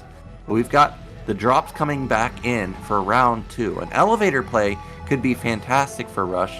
It is Sylphid, where you can shell buildings from the high ground 3rd base. Tanks unload. Luckily there's a tank in Royal's main to help deal with this, but 2 Goliaths this time. They are going to knock down the majority of the raids, maybe even able to clean up all of them, and he does. 2 tanks remain, but SCV is going to clear this out. Nope, maybe not. They got to actually fight. Another vulture drop shuts down the 5th base, I guess, technically. However, Royal has started to move across the map, and he's going to start securing bottom right. So if he can get that base, he would have 2 main. Let's see how the map would split. It would split it would split about even, I guess, if his high ground 3rd base gets denied. We got to push through the center of the map. A lot of tanks from Rush moving unsieged, but the tanks are really well spread for Royal. He does knock down maybe 4 tanks from Rush, but slowly Rush is creeping into a position which he could cut off reinforcements. Royal cannot allow that. Oh, Rush gonna knock down 2 tanks for free, and he's getting closer and closer to breaching that 3rd and 4th base. Meanwhile, another vulture drop, this time into the main, gonna shut down the SCVs, but Rush doesn't care. He's gonna continue to push, try and shut down this mineral only, trying to cut off reinforcements, because if he cuts this off, he can end up pushing and killing mid-right easily. But there's still 4 tanks defending. However, they're not able to be synced up with anything else. He needs race, I think, to actually knock down these tanks. You can see now he's upgrading the cloak. He is getting race himself, but that's not enough. It's just 1, and it feels like finally maybe Rush will be able to put a win on the board. He's so close to breaching the 3rd and the 4th. There's really nothing here, and that was a starport over at mid-right, but it's only a single starport still, so still the race count is extremely low.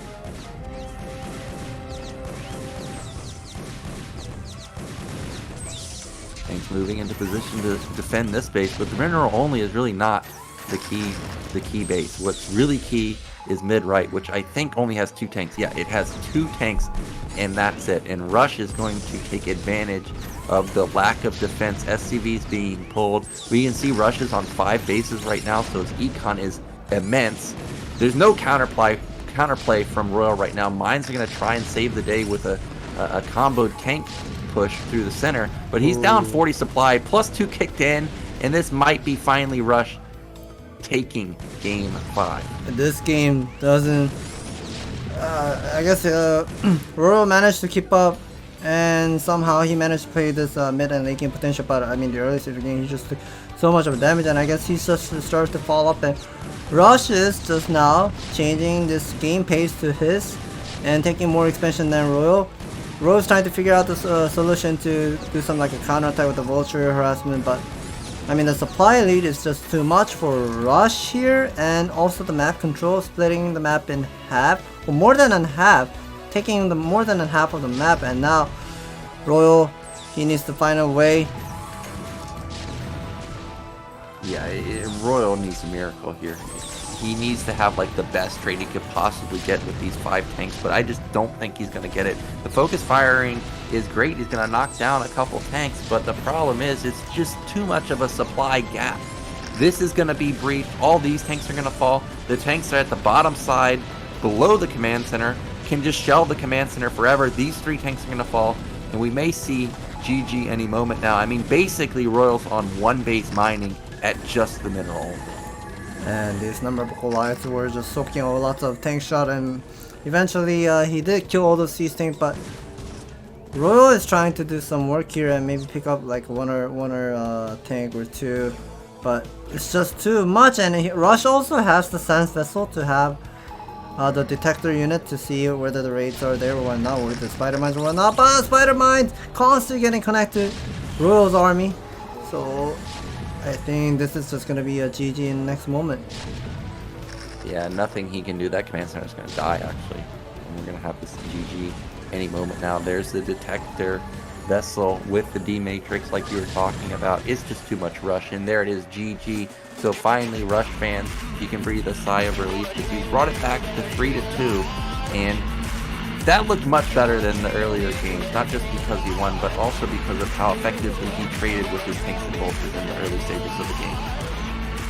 Yeah, amazing comeback for Rush here, and he is finally getting his pace on his way. So the next map, I believe the map is chosen by Royal, I believe. And I think the map we haven't gotten to see was Nemesis, and I forgot the last map. I think the last map is Butter. But Nemesis, we heard from a week ago, Live versus Rush, and Rush was saying that he does not like the map Nemesis. Yeah, and that's probably the reason we saw the 2 fact on 1 base, but he's already shown that build versus Light, so will he really try it again? It's a weird map. He can definitely come up with another weird build, but this is definitely an unorthodox map.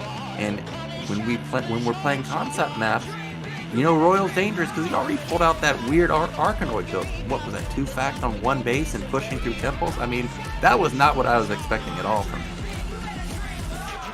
Yeah, so Royal is playing well. I mean, there was also some like unlucky moment with how spider mines were not getting cleared up really well for Royal to keep pushing back. But that single SCV constantly repairing was just so amazing for Rush to break it through. Yeah, he never killed the SCV. Also, he never killed that Vulture with the tank right here. So that was a lot of lost damage, really, because the repair, I mean, just nullified all the damage. So bit of a misstep there from Royal. I mean, the supplies were so close. I mean, look, it's 3 Vultures versus 4 Vultures and 1 tank. It's really close the entire time. But like you said, look at this SCV. It's just ridiculous how much health it repaired. And keep in mind, in the center of the map, there's an additional tank there, which Rush wasn't even using.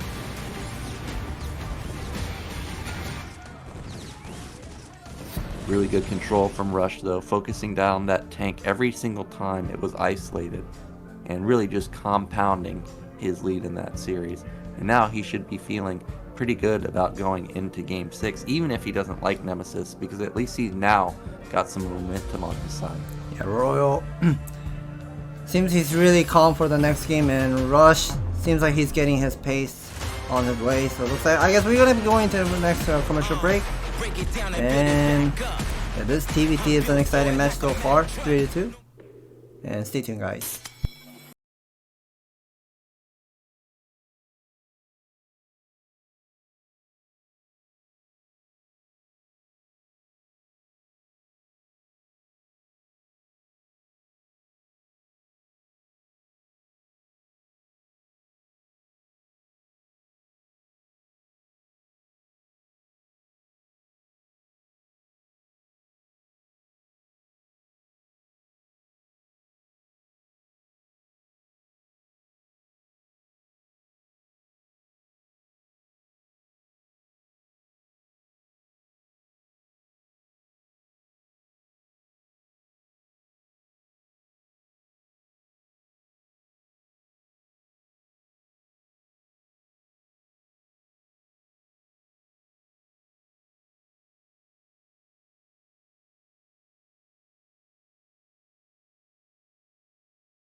We are back, and this is Game 6, another map pick from Royal.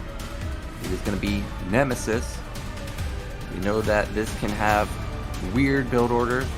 Rush going for that 2-fact build versus Light a couple weeks ago. Meanwhile, I think this is going to be the first time we saw a TVT from Royal on here.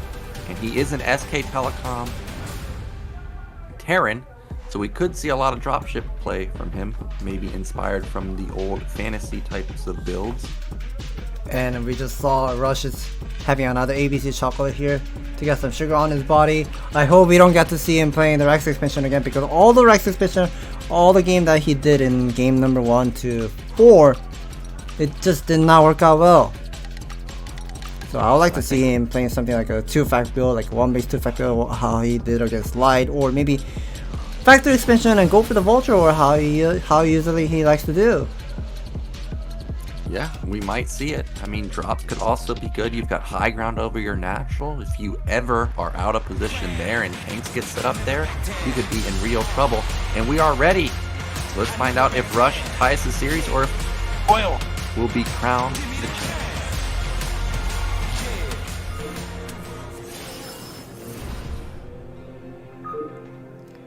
Ooh, Rush picking blue color this time.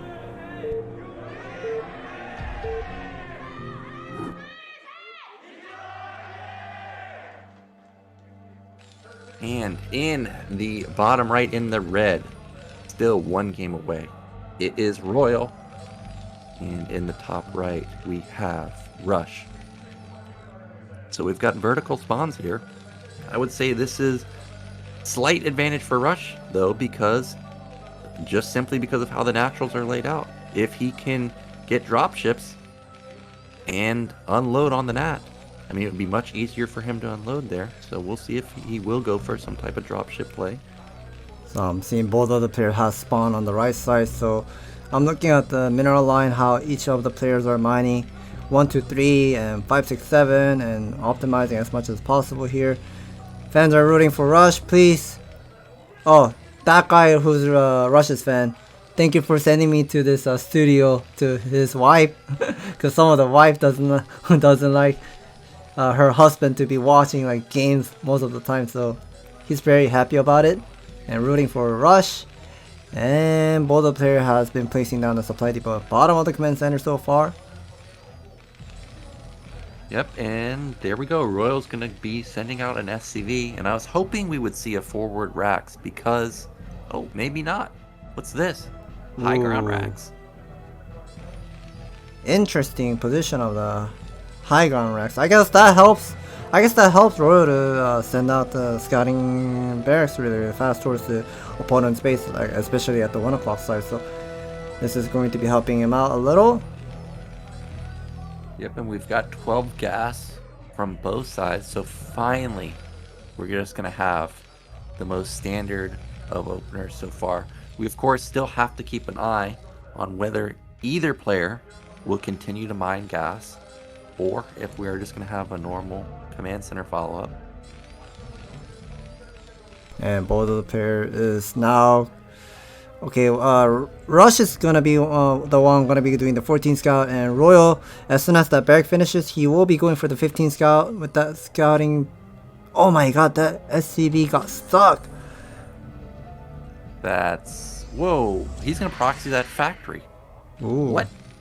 Well, this is gonna backfire, right? Oh, wait a minute.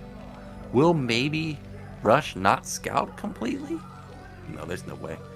Okay. Yeah, this is already weird. However, Rush is gonna come in here and wonder where your factory is, but actually, I mean, this isn't... it's not so proxied that it's, you know, really going to be a detriment to his build, in my opinion. So this could really just throw Rush's build order completely off and really not punish Royal at all. We'll see how Rush responds. Look at this. Rush has 3 on gas. Yeah, so Rush is just probably gonna go for something like... he sent something, it should be something coming on the way, so maybe that can be the one of the reason why. But thing is, Royal can just play standard here, like with the factory expansion. I mean, he does have... I don't know whether that was 2 Marine at the natural, but yeah, he will just go for the expansion like this. I mean, factory expansion, and Rush is just completely thrown off with the build order wise, like not understanding the purpose of Royal's mindset, and he's just looking for the proxy factor as much as possible. Yeah, because he knows it's there. He knows it's somewhere, but he doesn't realize that it's just above the natural of Royal. And what's funny about this is Rush is not going to attack with this Vulture because he thinks that there's an attack coming to him, but there isn't. So This was just a huge mind game. A lot of times if you're doing this build, you might end up needing a bunker to just survive incoming vultures. But he's gonna potentially get away with just 2 Marines and tank. However, vultures are moving across, but there's that tank. Yeah, I mean, skipping the vulture production and instantly making the add-on, and this will just pretty much putting into trouble for Rush with the vulture follow. I mean, he does not have any add-on. I mean, he will go for vulture add-on, but I feel like the tank is somewhat out of position. Rowan needs to pull some of the SCB to do some like body block or maybe even go for the repair. Okay, the SCBs are now transferred. He will see something is coming, so he knows he has to be defend. Oh, the second tank just now came out. That's just absolutely amazing how well he just defended. Yeah, look at this. Look at that timing. It's absolutely perfect. And now, Rush is in big trouble. He goes into double add-on, which I think is a fine response, but he's got an armory, which doesn't help him. His command center's way late. Command center's already done for Royal. He's already mining, and he can go into anything he wants now because he's got all the intel, whereas Rush has no intel. I mean, look where his barracks is right now. He could have floated it across the map the entire time, but because he didn't know what was going on, it's still in the center of the map. Yeah, those tanks are just gonna be moving in, and I have a feeling this is just gonna be doing another tank vulture pressure from Royal, and maybe even he can just skip the armory and go for starport build like game number 3 on Vermeer. Okay, there are the 2 tanks that are out on the map for Rush to defend, but these vulture needs to survive as much as possible. And there are the 2 tanks. There's no high ground in the center of the map. You may think this is a high ground on a different tile set, but this is a completely same floor. So okay, that's a tank battle with the vulture. Okay, that is nice. That is really good control from Royal there. It really looked like he was going to get caught. He loses a tank. He's potentially going to lose a second tank. Now he lost all of his vultures. However, the tank, oh my god, the focus fire is just impeccable. From Rush right there, he loses 1 tank for a 3. That's the type of trade he needed to get back into this game. And now we can see Royal just adding a bunch of factory, and now the floating barracks now confirms, oh, there was this first factory where you placed it down, and now I see the point. Oh, now I'm in a little bit of a trouble here, but now this is just going to be mass Goliath production from Royal, but Rush has double add-on to make 2 tanks at a time. So I mean, Goliath is a shorter range compared to the Siege tank. I think the Goliath range is 6 and Siege tank is 7, so okay, there the Goliaths are just going to be moving forward, but focus targeting on the low HP one, nicely picking up. Will he be able to pick up the second one? The answer is probably yes. Yeah, now he needs to kill the SCV or something. We cannot let that SCV repair forever like it did last game. Now there we go. We've got a block with the racks, and that's a big deal. The factories in the main just completed. This is also a factory with an add-on. He does not have siege, so he can't even siege up here and help. Rush running into the main with vultures, laying mines, and he's gonna start ransacking this mineral line. So he does able to get that barracks killed, but now okay, there's a second machine shop at the Royals main base, so he does able to defend the main base, but the factory count is so much higher for Royal, so he will eventually have more army than Rush later on, but now, yeah, he also has the floating barracks. He also has the floating barracks to confirm what exactly is going to be happening. And we can see Rush lost his barracks. He only has 2 fact with the 1 port, and this is just going to be slowly weaken the contain. Yeah, what looked like a strong attack from Rush, you can see it's kind of just fizzling out just because he doesn't have as much money as Royal. The econ really kicking in for Royal. That's good focus firing from the tanks. He needs to try and save that tank if he can. He doesn't. So Rush trades about as well as he's possibly going to trade. Now that's something you don't want to see if you're Rush fans. That's a barracks only halfway done. This is a point in the game where Rush really needs to build up his factory count, but he's unable to. Yeah, so this is a good point how Royal is just now having the map control. He is trying the split map scenario in a halfway, like all the way across to nearly the 12 o'clock side, so he does have more map vision control. He also did scan to figure out what exactly Rush is doing, like the next move, what the next move will be for Rush.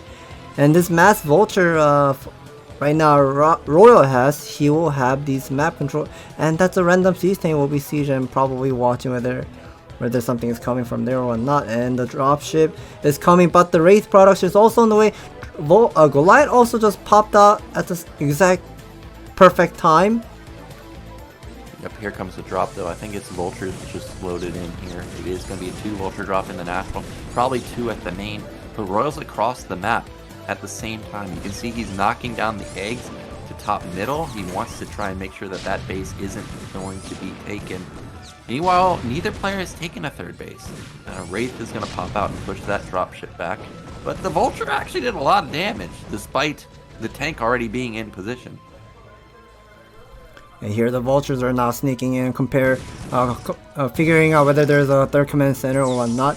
So this is a good point for Royal, because Royal hasn't taken the 3rd expansion. He's just been squeezing all of his resource for better contain, or also the better map control. So he's delaying his 3rd expansion as much as possible. But what if Rush has gone for quicker 3rd expansion? That means Rush will have the mid game potential with having more gas advantage, having more tank production on, so on. So that's why he wanted to confirm there's a command center one not at the 12 o'clock. And now both of the players are slowly pushing forward, and there's also disrupt web, D-web at the center of the map. So gotta be careful. Yeah, Rush needs to be careful actually. He's got a lot of tanks, but it looks like there's just way too many vultures for Royal. Maybe not though. Supplies are pretty even. It's 100 to 95 right now. Vulture's going to clear out those mines. However, look at the map. All of the defenses on the left side for Royal or for Rush right now. He's going to need to get into position. We've got eggs being knocked down by these vultures and tanks. Remember, there are eggs at the top right side also that he can knock down. And he is going to move in there. And the barracks does spot this. However, that means that all the units are stuck here, so Rush can go for a counterattack if he wants. Okay, that is a lot of army moving towards to the right side. And now also Rush is also making the decision making here to go for the counterattack. But I am desperately worried about Rush's decision making here, because there are both of the high ground position where Royal can actually defend. There's a high ground at the main base, like the what is it over there at the bridge, and also the high ground at the first factory line. So he can be able to defend, but the Rush's main base is so exposed. Yeah, this looks like this could be it, Scan. Those tanks are going to hold the natural for Royal, which is all he needs to do. Meanwhile, the main is getting ransacked by everything. So many vultures, so many tanks. He's on top of the production.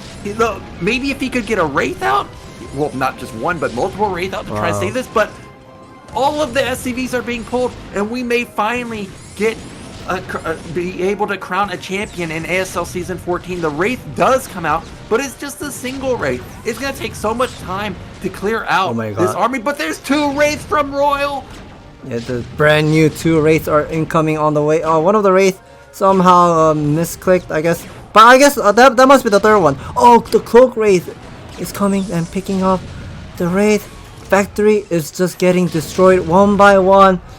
This is just not looking great, and that's the random SCVs are just repairing. Yeah, I know, I was gonna say the same thing. Why are there SCVs with this army? I have no idea, but they're gonna repair up these 2 tanks. Is that 2 factories that died? There's nothing to help these tanks, to help Rush push, and I think Rush realizes that this is it. He just sunk in his chair, and we are moments away from crowning ASL Season 14 champion. It's gonna be Royal unless Rush can turn it around with some miracle, but he can't. There it is. And Royal, he's done it. Wow.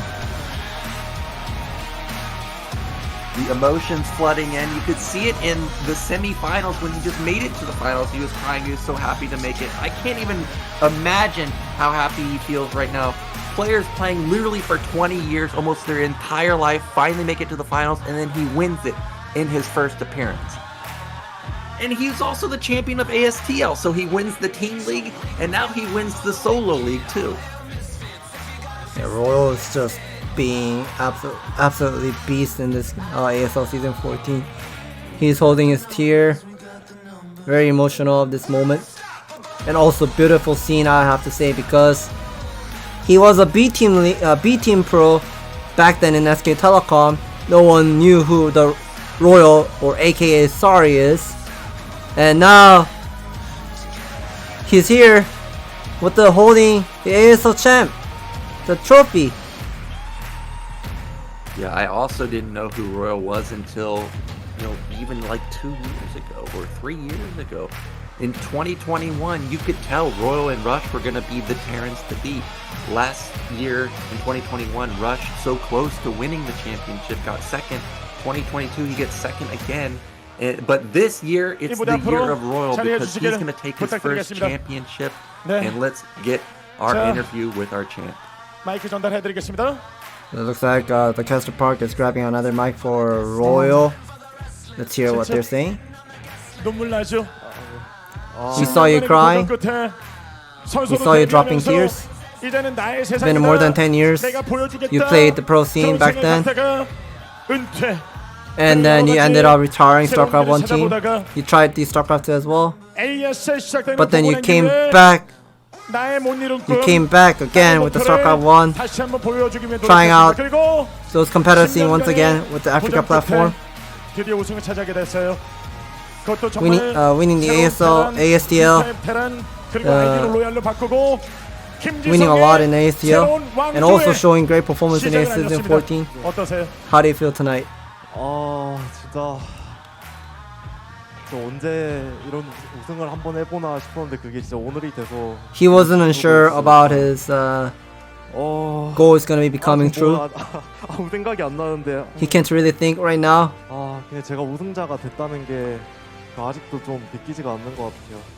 He can't really believe that he's an ASL champ of this season. 많은 관심을 좀 받으면서 또 팬들의 응원을 받으면서 그리고 같은 대학의 동료들의 파이팅을 받으면서 You've been getting lots of support and teammate rooting for you from 철화 University.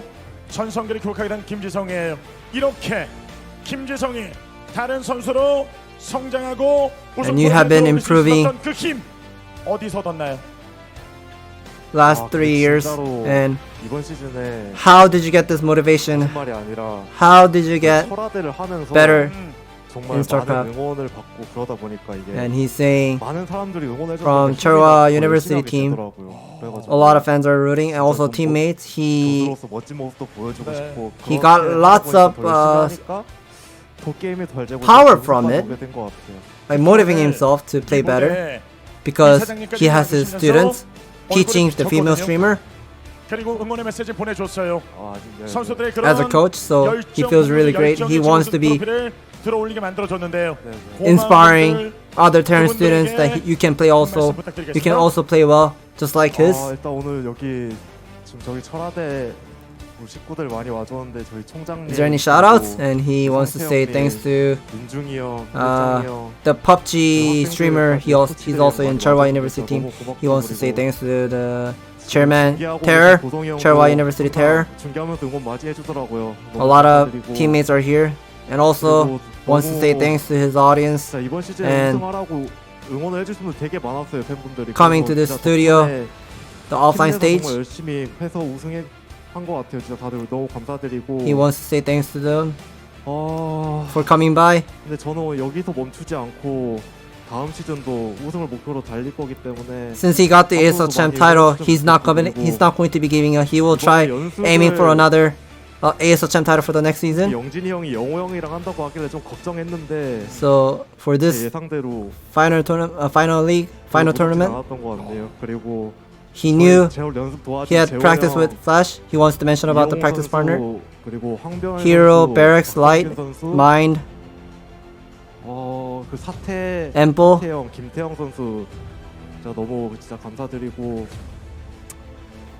그리고 that's 이번에 Ample. 우승을 하는데 정말 저한테 큰 도움이 될 친구가 있는데 그 친구가 아마 보고 있을 텐데 너무 고맙다는 인사 전하고 There's his friend. He does not want to mention about his name, but he wants to say thanks to him.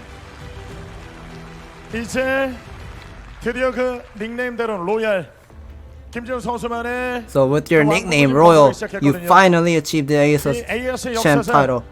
어떤 With 선수가 throughout this 되겠는지 ASL 팬분들에게 history, 앞으로 있을 대회에서 각오 한 말씀 부탁드리겠습니다. how are you gonna be? 진짜 What are you gonna be doing for 군대를 가야 돼가지고 the next 많은 season 시간이 많이 and 남지 않았는데 for your future 남은 대회 competitive scene?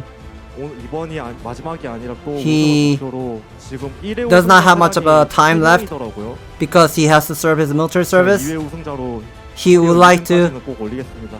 get the second ASL champ title, try to get into the ASL finalist for the Terran list. He wants to be in top second before he goes to military service. And congratulations once again.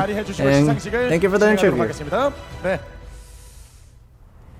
나의 레벨은 다르다. 어나더 레벨. And of course, the ASL Season 14 is sponsored by Hot 6. 역대급 시즌이었습니다. This was a crazy crazy 그 의지가 정말 tournament 대단했고, today. 그리고 수많은 Or 팬분들 season. 그리고 각 대학 동료분들이 이 A 무대에 lot of 힘이 university 되셨습니다. teammates have been coming to this offline studio since round of 24 all the way to final stage.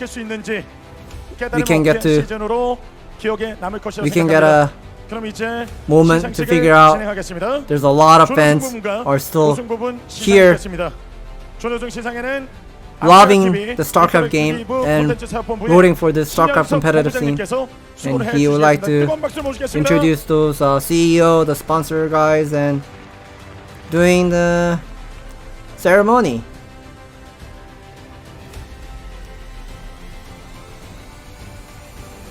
핫식스와 함께한 ASL 시즌 14 So this 항상 is ASL 노력하고 Season 14 with 또 Hot 6. 노력하고 최선을 다해준 선수죠.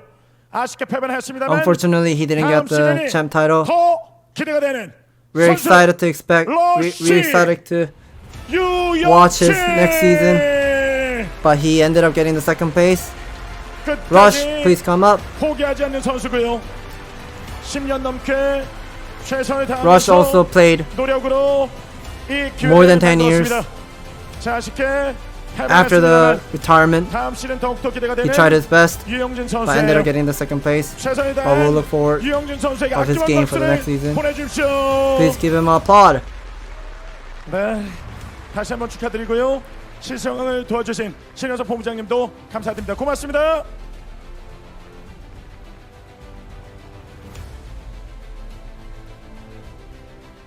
이어서 우승 시상했겠습니다. 항상 이렇게 멋진 무대 선수들에게 감동을 선사하기 위해서 정말 노력하고 또 노력해 주신 분이시죠.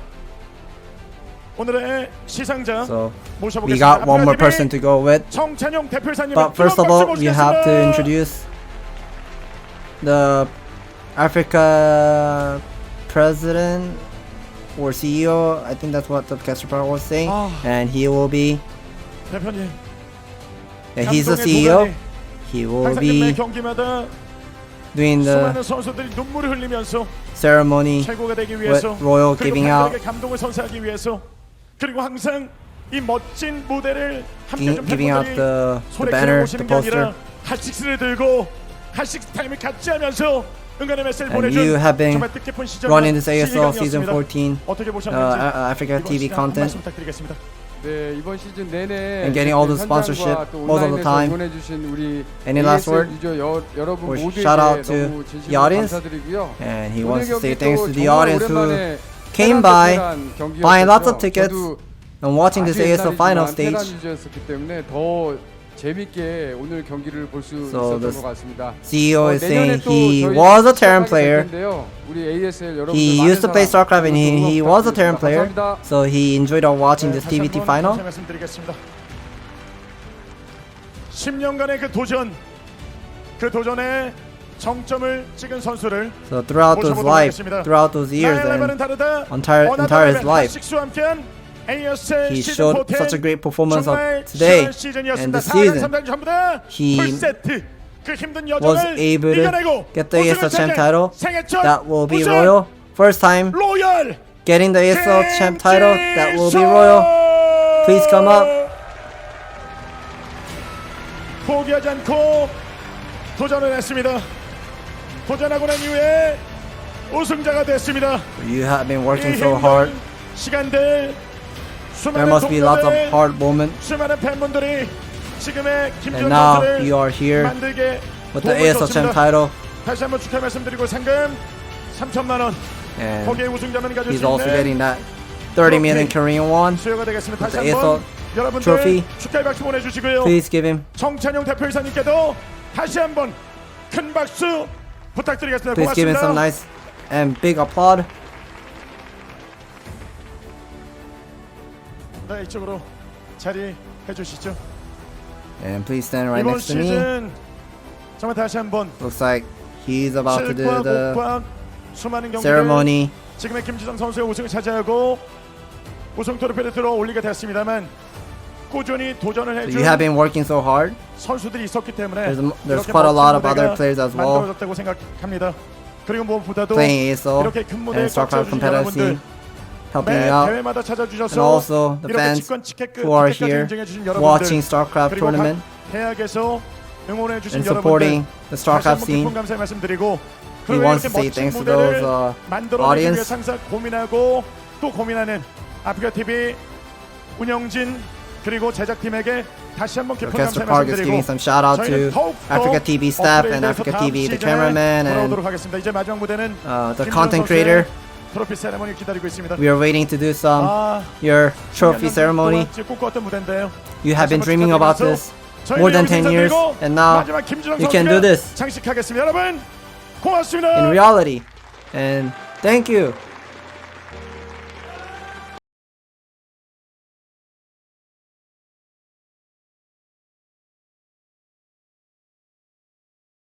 Thank you for the translation scams, and we get to see the moment that Royal's been waiting for so long. Finally gonna be the champion. He's gonna kiss that trophy.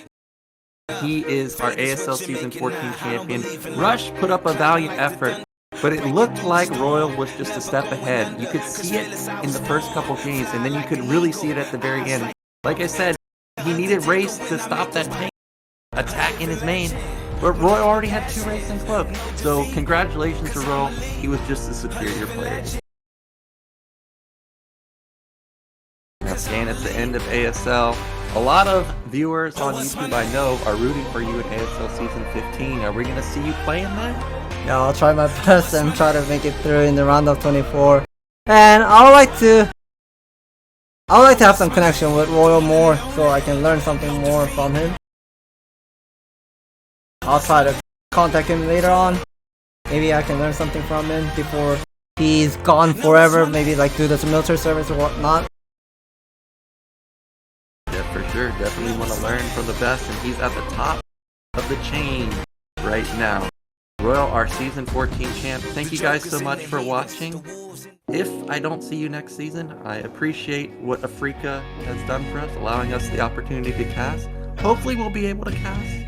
We're getting a review, I guess, of ASL Season 14. So I guess that's it, guys. Hopefully we'll see you next season. And take care for now.